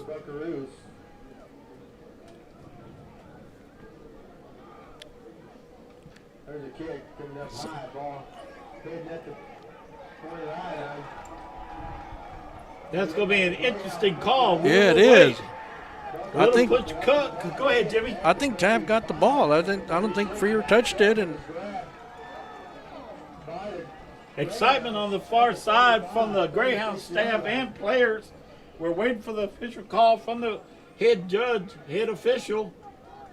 It looks like it's going to be Taft ball at about the 36-yard line on that push kick from Daniel Pettis.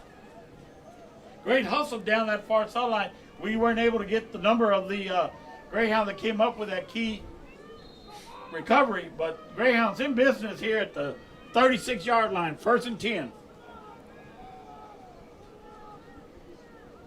Handoff left side. Good tackle there. yeah, that. I guess a Freer player didn't realize it's a live ball. If he didn't fall on it, Taft could pick it up, and they did. Yeah, that was good. Caused a turnover, yeah. That was Steven Rivera, the sophomore, number 8, with that carry for about a yard and a half, brings up a 2nd down and long 8. Sean Suarez, the quarterback, now he goes under center, looking back toward the head judge there, see what the call is from the sideline. Here we go, folks. Fullback. Handoff on the right side, go down the middle all the way. He's going to go touchdown. Jeremiah Sanchez with a full backfield, trying to get all these words in. We're usually to the spread or the pro set. That was a 3-back in the backfield. Handoff to Jeremiah Sanchez. Right down the middle. Right down the middle. Great block in there from the 2 guards in the center. And we'll try to give kudos. I believe one of those was Mark Quintero, number 64, along with Anastasio Lopez. And the far guard is along with also number 56, I believe that, Jimmy. But PAT coming here from Daniel Pettis' foot. The kick is good. Greyhounds go up 42-8 with 10-14 still to play in the 3rd quarter. And yeah, that was 3 backs in the backfield. They hadn't shown that set here tonight or last week. I don't remember them lining up with a full set of backs, and the handoff goes to Jeremiah Sanchez right up the middle. 38 yards, I believe, was that one. I think that gives him, 4 for the night. Golly. He came in with 4 after 2 games, and tonight he has rushed for well over 100 yards and 4 touchdowns. Daniel Pettis getting ready to kick off here. He's getting a workout tonight. Quick update, Orange Grove 12, London 0. That's Orange Grove 12 and London 0. That was the game of the week for the Coastal Bend there. They moved that game over to Tolosa Midway, anticipating the crowd was going to be attending so they could go with the regulations of social attendance. distance. Waco La Vega 14, Cal Allen 14. Tie game. Daniel Pettis steps his normal steps, does kick soccer style. We'll see what the Greyhounds hustle downfield this time. Decides to kick it deep. Ball rolling back to about the 5-yard line. Picked up by the Freer return man. There is number 23 for the coverage team. Looks like Jacob Martinez there, and number 10 being Robbie Montemayor on the coverage. Good hustle to get down the field. Great. Sets up the Buckaroos, inside about the 15-yard line. Yeah, this is a good hustle. Good to get down there. 10:08 left in the third quarter here, Jimmy, with the Hounds come to play here in the third quarter, and Greyhounds going to have to take a timeout, Greyhound timeout. Too many men on the field. Personnel that weren't in June, and we had people running out and in. So, well, you got any more scores over there, Jimmy? We can bring to the people out there listening to Real Sports Live, as the Greyhounds had to take a timeout before they got caught on the personnel. I believe they had 13, 14 players on the field there on the defensive side of the ball. London just scored 12-7. Orange Grove over London, so that's going to be a close game. And correction, but Waco La Vega 14 and Cal Allen 13. So that's a close game also. I believe that game is being televised.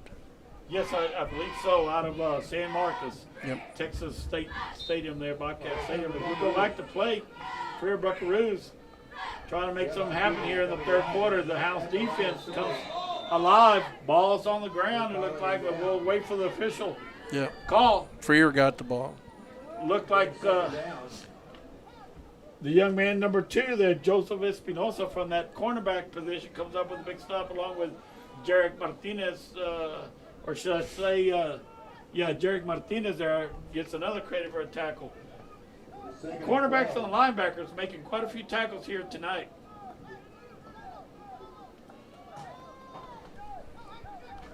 We have Josh Swatters, number 21, calling the defensive plays from that safety position for the Greyhounds.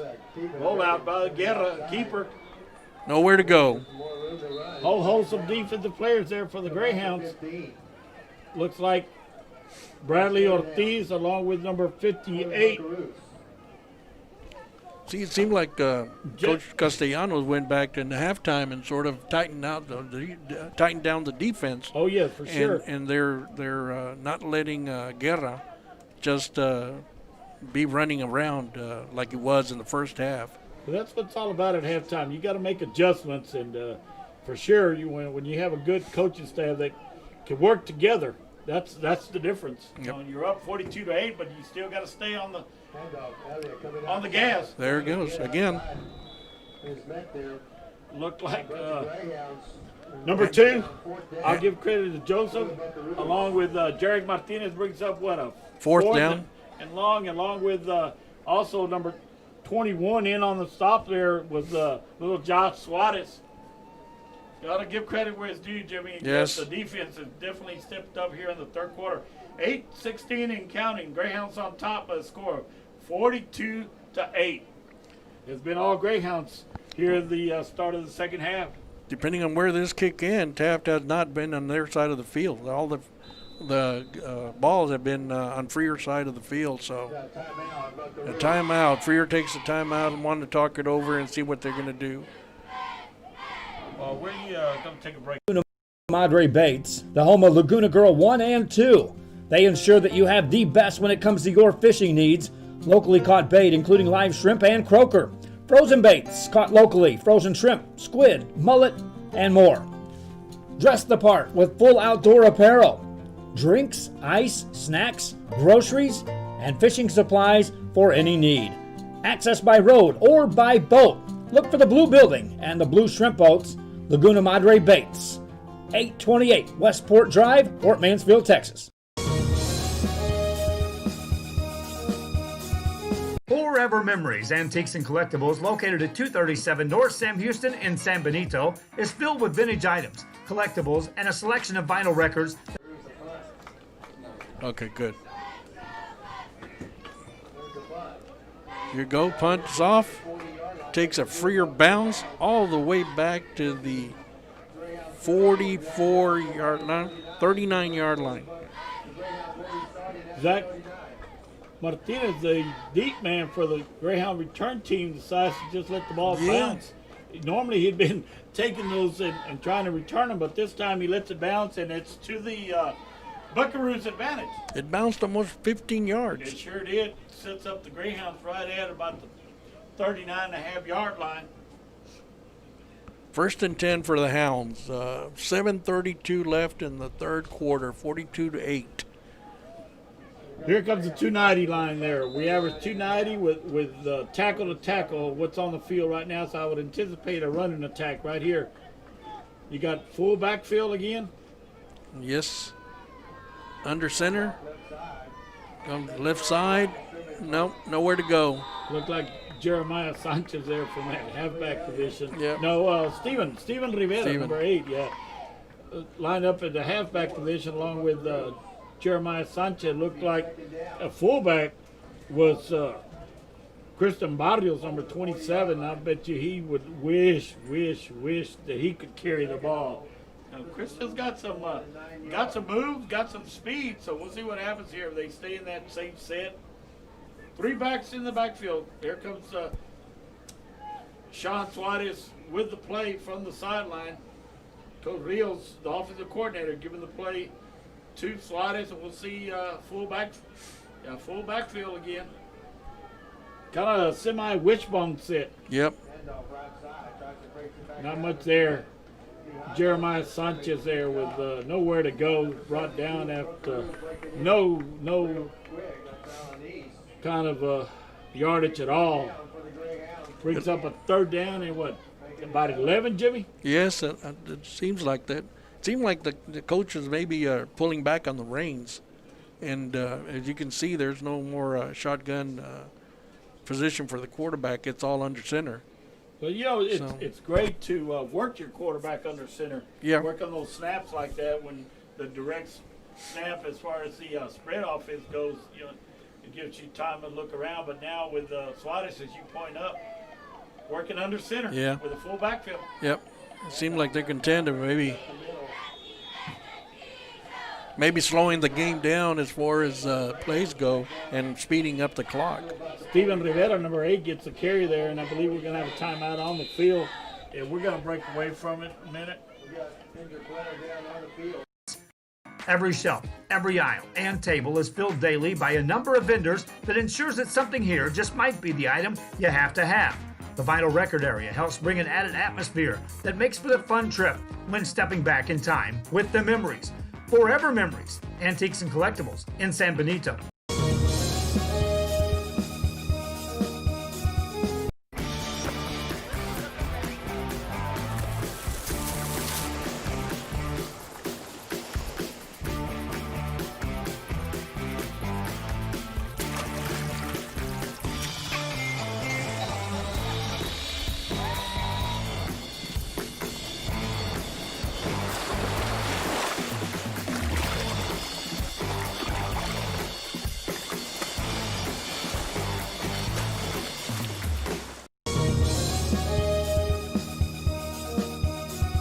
TVNS specializes in provider services, respite care, and emergency response services.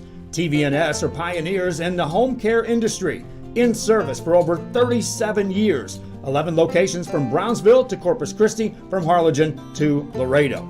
Today's game is sponsored by TVNS, the pioneers in serving our community with the highest quality in provider services.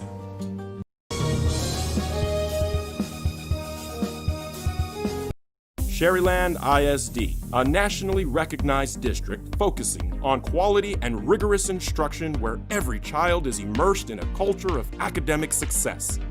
A district dedicated to preparing our youth for the future.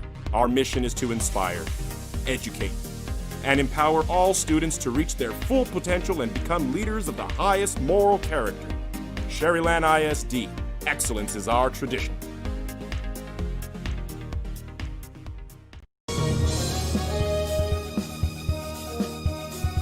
The kids are headed back to school, and this year, more than ever, they'll need internet they can rely on from VTX1 companies.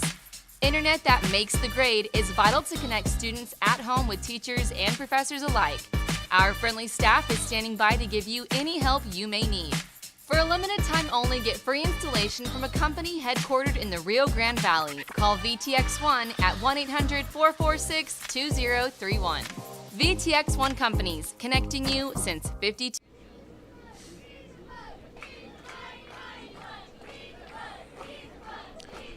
5:37 left to go in the third quarter. 42-8, Hounds over the Freer Buckaroos. We had an injury on the field. Seems to be walking off. I think it's just cramps. At least that's what it appears from up here, Albert. I think he might have cramped up. Great. We have our two trainers down there checking him over, and yeah, that's what I would say. They're going to stretch that calf out. Yeah. So that's great to know that it's just cramps. Back to play on the field. We go full backfield, and I believe he's going to draw the Freer Buckaroos off on that count. He did. And going to give the Greyhounds a first down. Yep. Offsides on the defense. Looked like the tackle for the Freer Buckaroos anticipated the snap and needed 4 yards, and they got 5. So I just changed the cadence and got him across that line of scrimmage, and Taft gets the first down. Ball with about the 48-yard line. 48-yard line, Freer. Score 42-8. As you can see on the screen, we discovered how to change the scores, and here we are, full backfield. The give is to Jeremiah Sanchez, looking for running room. Follows the big guy, Mr. Mark Quintero, number 64, clearing the pass, and believe it could be another first down right at the yard marker for the Greyhounds. Jeremiah Sanchez on the carry, and Mark Quintero, number 64, making things happen there for the Greyhounds offensive line, along with Tony Chavez, number 77, and the play being relayed from the sideline by Coach. Got a cricket or something there, Mr. Jimmy. Right up there, you go. Play coming to Sean Suarez with 4:28 and counting here. Greyhounds in command of this game here in Freer by the score of 42-8. A lot of offensive plays from the Greyhounds offense, and the defense has, after the first few minutes of the game, has been able to shut down the Freer Buckaroo offense pretty good. Kept them in content. 2nd and 1. Still on his feet, trying to fight for that yard, but he caught in the backfield. That was Steven Rivera, the sophomore, wearing number 8. Loses about 3 yards, perhaps. It brings up a 3rd and long 3.5. 4 yards, yep, on the 41-yard line. That's a great stop there from the interior side of the ball of the Freer Buckaroos. Great read. So we go, 3rd down and a long 3 for the Greyhounds, full backfield.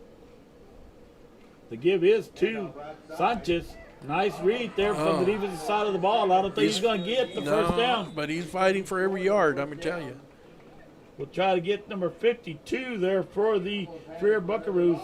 Ivan Aguilon, it looks like, on the stop. It's going to be short. 4th and short. I'd say about a yard and a half. Yep. Clock moves here with 3:06 and counting in the 3rd quarter. Greyhounds anticipate to go for the first down with the same set of backs. They bring in Christian Barrios, number 27, to go along with number 5, Jeremiah Sanchez, and number 8, Steven Rivera. We'll see what the handoff is. I had said earlier, why not give the ball to Christian? Let him get some carries, but we'll see what happens. Are they going to use him as a blocking back or give him the ball? Here it goes, quarterback sneak. There's Sean Suarez, launches forward behind Quintero and Lopez and Chavez. First down, Greyhounds, Jimmy. 1st and 10. At the 34-yard line. 2:34 left in the third quarter. We'll see what the play is. Coming into this game, we anticipated a closer match than what we're seeing score-wide down on the field. The Greyhounds' offense is started to roll pretty good. We saw some good passes tonight, and of course, the running game that they've shown the previous 2 games is still there. Right. Full backfield. Here we go. The Hounds walk up to the line. Quarterback under center, takes a handoff to the right side. He's still on his feet, fighting for every yard. Another first down. Jeremiah Sanchez, a senior, possibly approaching 200 yards for the night, Jimmy. Looking for another touchdown. And yes, that right now with what I'm seeing from up here, that's a 290 line in there, averaging about 290 pounds. You got Serta, you got Chavez, and you got Marquintero. You got Lopez in there. That interior tackle to tackle for the Greyhounds. Hey, why not? Just follow them up, and you're going to get yardage. Just hand it off. And a quarterback sneak got a first down. That time, Jeremiah Sanchez picks up another first down, and we're at about the 15-yard line.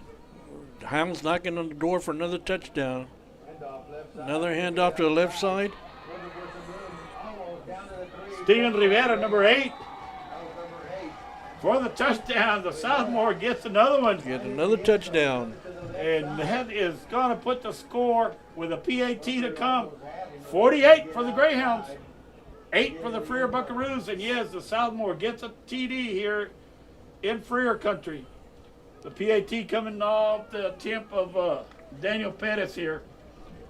Greyhounds running a full set backfield, changed up from the spread, and they've been playing Sean Suarez under center. The PAT is it clear? He has just enough to get over the crossbar. 49-8. 49-8, a minute and 16 seconds. In the third quarter. Albert, I want to thank everybody that texted me. Paulie Trevino just texted me that Mark Quintero is carrying on a family tradition because Paulie's dad, Paul Trevino, you remember Paul? Oh, yes, sir. Remember him very well. He wore number 64 for the Taft Greyhounds. And then when Paulie came and played football, guess what number he wore? 64. And then his son, Richie, guess what number he wore? I remember Richie, 64. 64. And now Mark Quintero is carrying on the great. family tradition and also wearing a 64. So it's a legacy for the Treviños that there's been a 64 player on the gridiron for Taft for many years. So that's great. Congratulations to the family. Thank you, guys. That's great. Yeah, thank Thank Paulie for that little tidbit of information. That's and Jimmy, like we say, we try to be neutral on who we talk about and everything. In halftime, we were talking about Freer's history. Jim Eckert, played at Texas. Yeah. McMichael played in the Super Bowl, and then the Adamies. That's a very popular name. It's the kickoff is, and we get sidetracked there from the field. But it's great to know. Yep. That's things that we all try to keep up. And who doesn't remember Mr. Paul Trevino? Right. Exactly. Yeah. School board member from Taft, and left us several years back, but he left a lot of memories with us. Legacy, yes. Good friend. Well, their Taft kicked off during that little commentary we were having, and they tried again that little side kick, and but this time Freer was ready and covered the ball the way they should have. So 1st and 10 for Freer on their 47 handoff down the middle, caught from behind, and first down all the way to the Taft 37-yard line. 1st and 10 for Freer. That's great hustle there by the linebacker as he caught that ball carrier from behind. That's so Jarek Martinez. Yeah, we're going to break loose. But no, he's got a little twisted ankle. He's a good him. We were going to break loose, and we see our Taft trainer down there assisting tonight, getting to help out quite a bit here for the both sides of the ball for Freer and the Greyhounds. But yeah, that was Jarek Martinez, number 33, along with Jarek Sanchez, I believe it was, on that stop there. We try to give accomplishments to everybody, Jimmy. A minute to go in the third quarter. Freer first and 10 from the Taft 39-yard line. Looked like a quarterback keeper up the middle. Up the middle, didn't have anywhere to go. Brought down there from Bradley Ortiz, and also in on the stop to assist is Jarek Martinez there. He was looking to get back to the line of scrimmage. 2nd and 10, still from the 39-yard line. Greyhounds secondary looking for a pass here with a 2nd and 10 as you call. We'll see what happens on the field. Here comes the snap. Handoff coming our way. Nice stop there by number 1, Jarek Sanchez. Nice tackle. Brought him back to the 42, 41-yard line. You know, he doesn't get credit for the tackle, but the way he played that defensive tackle position, Marcus Serta will make that happen as the quarter winds down here. In of 3 here in Freer, Buckaroo Country. Greyhounds on top here on Friday Night Lights. 49 for your Greyhounds, 8 for your Freer Buckaroos. We're going to break away here for a minute, try to get some commercials. When in Port Mansfield, be sure to stop in Laguna Madre Baits, the home of Laguna Girl 1 and 2. They ensure that you have the best when it comes to your fishing needs. Locally caught bait, including live shrimp and croaker. Frozen baits, caught locally, frozen shrimp, squid, mullet, and more. Dress the part with full outdoor apparel. Drinks, ice, snacks, groceries, and fishing supplies for any need. Access by road or by boat. Look for the blue building and the blue shrimp boats. Laguna Madre Baits, 828 Westport Drive, Port Mansfield, Texas. Forever Memories, Antiques and Collectibles, located at 237 North Sam Houston in San Benito, is filled with vintage items, collectibles, and a selection of vinyl records. Get it throwing down the far sideline, got an open receiver just out of the reach. He was wide open, looks like Jordan Benavides on that far side. Brings up 4th down, and we have the Crickets. They've found the lights, and we have Crickets coming into the press box there, so be careful with your water. Brings up, 4th and 12 for the Buckaroos here at the Freer 41-yard line. Jimmy, you made a comment earlier as far as some schools not traveling, the cheerleaders, but we see the Taft cheerleaders here tonight. Was that something that was prearranged? Yeah, that's we're trying to be careful as to how we expose the kids and so forth, and so they brought the cheerleaders here. This is the first away game that we've had this year, so we're trying to get the best exposure, best experience to our kids. Just like everything else, we got some cheerleaders that are seniors. They work hard to be on the cheerleading squad, just like the football team works hard to be in the field. So, we try to give them every opportunity that we can, but still be safe and make sure that everybody follows the protocols that are set forth. So I'm happy to see the cheerleaders out there. I'm happy to see a good crowd from Taft that's still out in the stands. Oh, yes. And they're sure. Social distancing. So back to the action. 1st and 10 for the Hounds on the ball. It's rest at the 37-yard line. I believe we're going to see different personnel now for the Greyhounds in the 4th quarter. Offensively, looks like number 6 there. On the snap, and the ball is on the turf. We'll see if the Hounds were able to recover the ball or it goes over on the turnover, but no, the ball remains with the Greyhounds. Yeah. Different quarterback. It looks like Sean Suarez is done for the night. That was number 6, Adam Dendel. And once again, we're going to get that name straight. I know last year he told me, or during the school year last year, he told me at least 10 times how to pronounce his name, but me, I cannot pronounce it correctly, but I know it's Adam, and I know he's playing quarterback, and he's wearing number 6, and he's got some quickness. So I like to see him go down that sideline with that ball, Jimmy, for a touchdown, because he is quick. Second down, 10. Oh, Look like we have false start on the Greyhounds. Yeah, we see a lot of different players down there. We see Daniel Pettis playing that wide out, and also number 9, Aiden Dendro, who is the brother of Adam, along with number 19 being in the Hinojosa there. That's Tyson in the Jose in the ball game, and also we have the we're at 260 now. The 290s have gone to the sideline. We got the 260 average interior line for the Greyhounds on that snap. Quarterback coming right. Adam was trying to pick up yardage there. Gonna be short, Jimmy, on the attempt for what that was second down. So what brings up a third and about a long 3, maybe and, 2. Yeah. Hopefully, we still got people at home enjoying the Friday night lights at home, and that's what it's all about. That's why we're trying to do this with Real Sports Live. Bring the broadcast to the house where you're safe and relaxed in your recliners or your sofas, wherever you're at. We hope you enjoyed this broadcast tonight. Leandro, the quarterback, number 6 for the Greyhounds. 3rd and 2. Goes to the far side, looking for room, trying to pick up that first down. He does. He does pick it up. Maybe short, Jimmy. Let's see where the spot is. Yeah, Yep.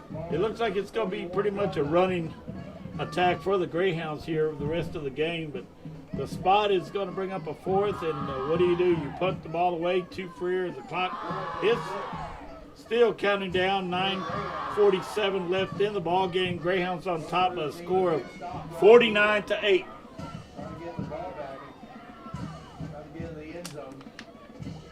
Freer Buckaroos perhaps thinking maybe a fake coming. I don't think so. I don't think Taft will fake it. I mean, they're up by 41 points. Well, we're going to go timeout Greyhounds here. Greyhounds. 9:22 left in the ball game. And one thing to bring out also, you're getting a lot of different players now in the ball game. Conditioning comes to play a part. And to think about it, this is your 3rd game of the year. You had those 2 weeks to start the 2-a-days where you had to self-quarantine as far as the team went, and you weren't able to condition as a team. So finally you're getting in the rhythm, you're getting your offense going, your defense going, and your conditioning will come. And that's what we're kind of seeing here tonight. A lot of different players were on the field for the Greyhounds here tonight. Yes. Freer having their first game of the season, so nothing but better things is going to come from the Freer Buckaroos. A punt is going to hit and roll. Take a little Taft bounce. About the 28-yard line, and no flags on the field. 9:11 left in the ball game. Taft on top of a score of 49-8. A lot of offensive from the Taft side of the ball here as far as offense went. Albert, I said earlier, and pretty safe to say that Taft may win this game tonight, and it'll be the first time Taft has gone 3-0 since 2015, and ironically, in 2015 is the last time they played Freer, and Taft won that game. So here we go, 1st and 10 for the Freer Buckaroos. But there was a timeout by the Hounds. I believe that's their last timeout of the night. Just got a text from the family up in San Antonio. They're saying they were watching the game and that Taft might be for real. I'd like to pass that on. We thank you for tuning in to Real Sports Live, and that's what we're here for, try to bring you the best that we can. Jimmy, you got anything over there on scores? I'm just looking, again, reminding everybody the district that we're in, Taft, Skidmore, Tynan, Odom, Banquete, Hebronville, Monte Alto, and Santa Rosa. So we still have a lot of football left. We got 2 more games to play before we start district play.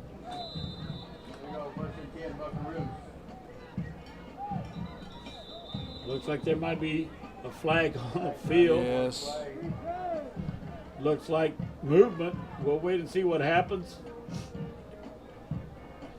Referee is pointing offside Taft. Encroachment there on the defensive side of the ball for the Greyhounds. A lot of different personnel on the field for both teams. Here it is late in the game. You want to give everybody an opportunity to play.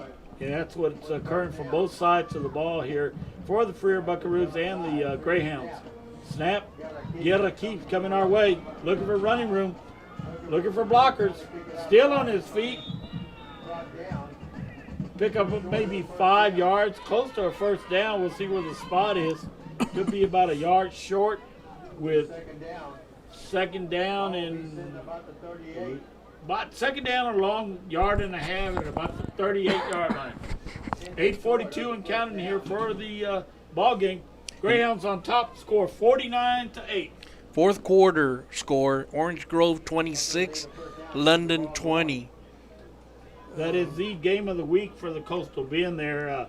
They moved that game, like we said earlier, to Toloso Midway. They anticipated the social distancing crowd would be at max capacity. Ramirez, north side, picks up that first down. Nice run there from Ramirez to pick up the first down for the Prairie Buckaroos. Elliot Ramirez, number 3 on the pickup. First time we mentioned his name, and we apologize that we have missed some carries from earlier, but that is a big down for the Prairie Buckaroos. Keeps the clock moving at 8 even. 8 minutes left in the ball game. Greyhounds on top here, Buckaroos at about the 45-yard line. Guerra, the quarterback, looks to the sideline for the play to be called. Snap. Nice little move there from the running back.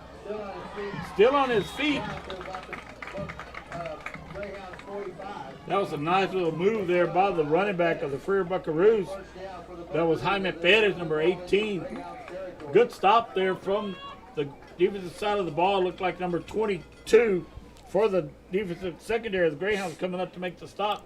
Jacob Martinez. And we try to give all the kudos to all these Martinezes. You know, we got like about 5 or 6 on the roster, Jimmy. That was Jacob Martinez, number 22, playing the cornerback position. Guerra, the quarterback. Ramirez with the ball. Picks up some nice yardage as the Taft defensive side of the ball, getting to see a lot of underclassmen, a lot of different players in there. You pretty well have set your starters down and give everybody else an opportunity to get their uniform dirty. Nice move there from Ramirez to pick up some good yardage. Picked up 8 on that carry, brings up a second and short for the Buckaroos.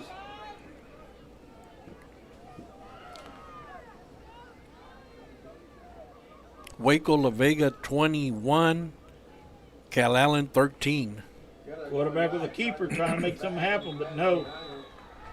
Good read there from number 22. Once again, on the tackle, Jacob Martinez with that stop. Here comes Bradley Ortiz coming in for Marcos Serta.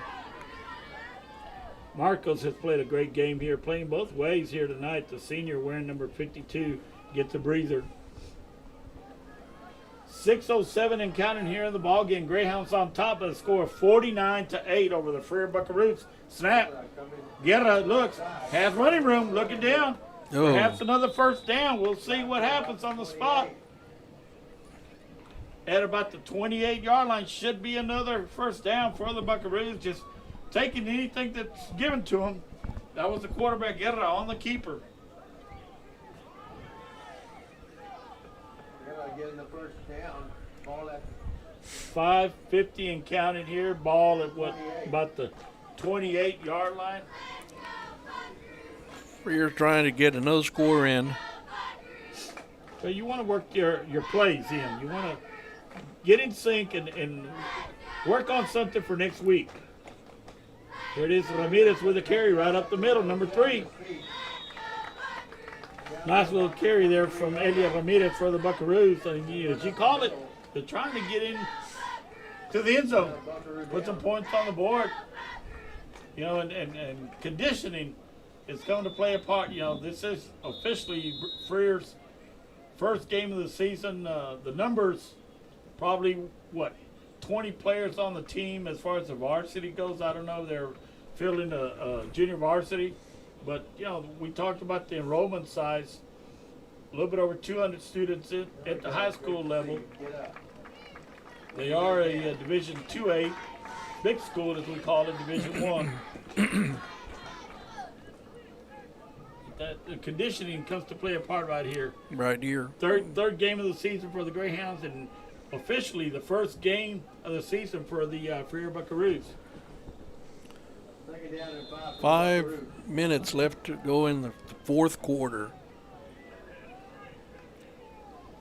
Offsides. Low snap there. We'll see what the call is on the penalty. But big love, but there's flags on the play. looked like Martinez along with Might have been offsides. Right before the snap. Salceda. Brian Salceda in also on the stop, and we'll see what offsides Greyhounds. Is that what you're going to call from up here, Jimmy? With that's what it is. Division. 4:58. Clock is stopped. It's going to take the ball down to about the 19-yard line of Freer.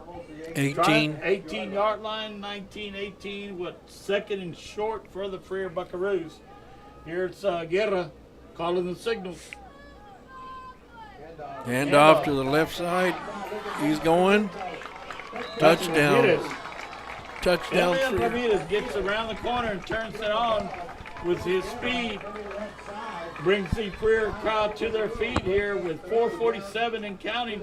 They go up 14 for the Freer Buckaroos, 49 for the Taft Greyhounds. Here with 4:47 left in the ball game.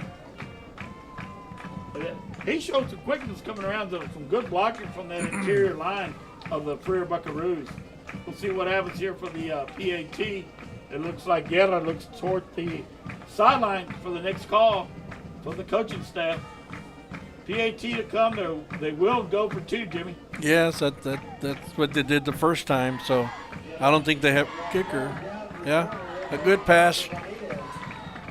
2-point conversion, successful. 16 Freer, 49 Taft. Well, it's a nice pass there to Ramirez for that PAT there. So we'll see what we always anticipate. What do you think? Onside kick? No. No. From Freer? No, I don't think so. No. No. Okay. All right. It's not that close of a game to. No. No onside kick called by Jimmy. And I say, why not, Coach? Let's try it. We'll see what happens. We're going to go. We're going to go minimize here. And we're going to go here.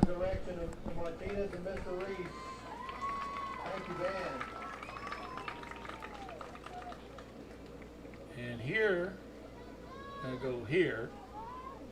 We're getting pretty good here, Jimmy. We're going to minimize and go back to OBS.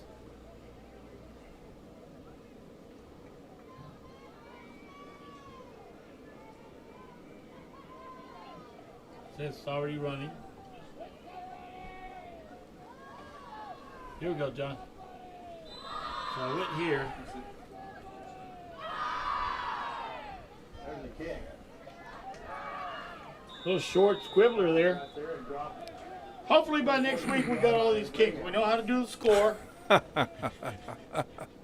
were trying to go back to the live screen, back to the game, but thanks to Mr. John Fuentes, he's been a lot of help up here tonight. And hopefully the broadcast has been a gem for everybody watching back home. I know the response was, got a lot of text, Jimmy. Your phone not having no charge? Oh, yeah. Don't forget to give kudos to those guys in the production truck out in the parking lot. Oh, yeah. They're doing an excellent job. They're keeping everything rolling. Yeah. Here we go. Greyhound ball at about, the 44-yard line? No, 43? Yep. Hand off to the left Steven side. Rivera, looks like number 8. Yeah, he goes. Down the far sideline, picks up about 9. 9, maybe 10. We did have Sean Suarez back in the game along with Jeremiah Sanchez. and along with the two 90s back in the game. So we're back almost to the starting offensive 11 for the Greyhounds here. Different things happening on the field. Score 49-16. Greyhounds on top here in the fourth with 4 minutes and 10 seconds and counting left in the game. Here comes the play from the sideline. Relayed. Second and 2. Second and 2, so short 2 yards. Play brought in by Sean Suarez from the offensive coordinator, Joe Rios there. And yeah, I'd say we're at the 290s there. So we'll see what happens. Full backfield. Suarez the man under center. Handoff. Steven Rivera. Perhaps right at the yard marker for a key first down. 3:40 and counting here in the ball game. First down is accomplished for the Greyhounds offense. So now they're content just to hand off the ball and let's go home. You got another win. Win number 3 for the season. Next week the Greyhounds travel to Kennedy to take on the Kennedy Lions in Kennedy.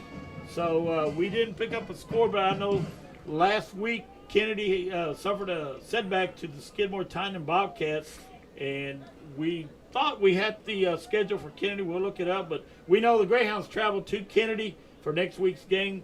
3:02 and counting here. The play coming from the sideline to the senior Sean Suarez. Now you drop one. You're in the box in the secure victory position. There you go. Take a knee. So 2:50 and counting here. Ball game in the hands of the Greyhounds here in Freer tonight. 49 points on the scoreboard for the Greyhounds. 16 points on the board for the Freer Buckaroos. And Freer is going to work on their offense and defense, and they're going to get some victories in before the season's over, Jimmy. They got a young team, got some quickness on the offensive side of the ball, so they will be putting up some points as the season goes along. Yes. As I mentioned before, the last time Taft went 3-0 was in 2015, and ironically, that was the last year we played Freer was in 2015. It was actually November 13th, 2015. The score turned out to be 48-27, Taft over Freer. So tonight will be 49-16. So about pretty close to the same score as it was 5 years ago. So that's great info there, Jimmy. And you know, as we look down from above, the Freer crowd, they stayed here until the last few seconds. There's still quite a few people.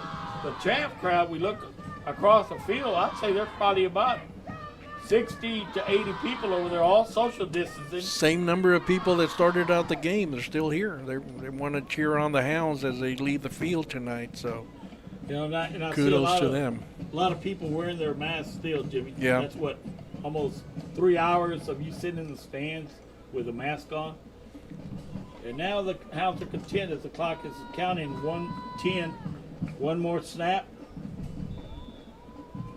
Suarez takes a knee and the clock will continue. Freer out of timeouts. So we're under a minute here in Freer. Great ball game on both sides of the ball. Unfortunately, Freer had some shortages as far as the numbers go, the players go, and being their first game of the season, you know, they weren't able to keep up with the Greyhounds. Greyhounds came up hungry in the third quarter, started that second half hot, and that led to 3 quick scores. And that just kept it rolling to get to where we're at right now. Is the last snap of the game probably coming up. 28 seconds left in the ball game. Greyhounds on top of the score, 49-16. Good road trip for the Greyhounds to come up to Freer Country and pull out a good victory. Yes, indeed. 17 seconds and counting. A lot of good offense. You know, Jeremiah Sanchez. Sean Suarez, the seniors, keep rolling. I believe Jeremiah Sanchez had 4 touchdowns. We got all kinds of stats all over the press box here, but needless to say, it will go as the 3rd win of the season for the Greyhounds. Venture to Kennedy next week to take on the Kennedy Lions, and as far as Real Sports Live goes, we'll get with Mr. Joe Bowling and see if we can continue bringing you the broadcast for next week. So just keep tuned to the Taft High School website. And also, if you're a Freer fan, you know, get with Real Sports Live. You got a great facility here. I'm sure Real Sports Live would love to work with you and send some broadcasters and cameramen up here. Mr. John Fuentes, we appreciate it. We thank you for everything you did over there and all the help, Mr. Jimmy Adame. Thank you, Albert. I think we had a good broadcast together. It's great working with you. It's been a while since we've gotten together in the press box. But we're going to sign out, folks, that both teams will keep their social distances. The crowds are going down. And I'd like to thank everybody associated with Real Sports Live as the score was all Greyhounds here tonight. 49-16, the final score from Freer Country. Good night, everybody. Thank you very much. Good night, everyone.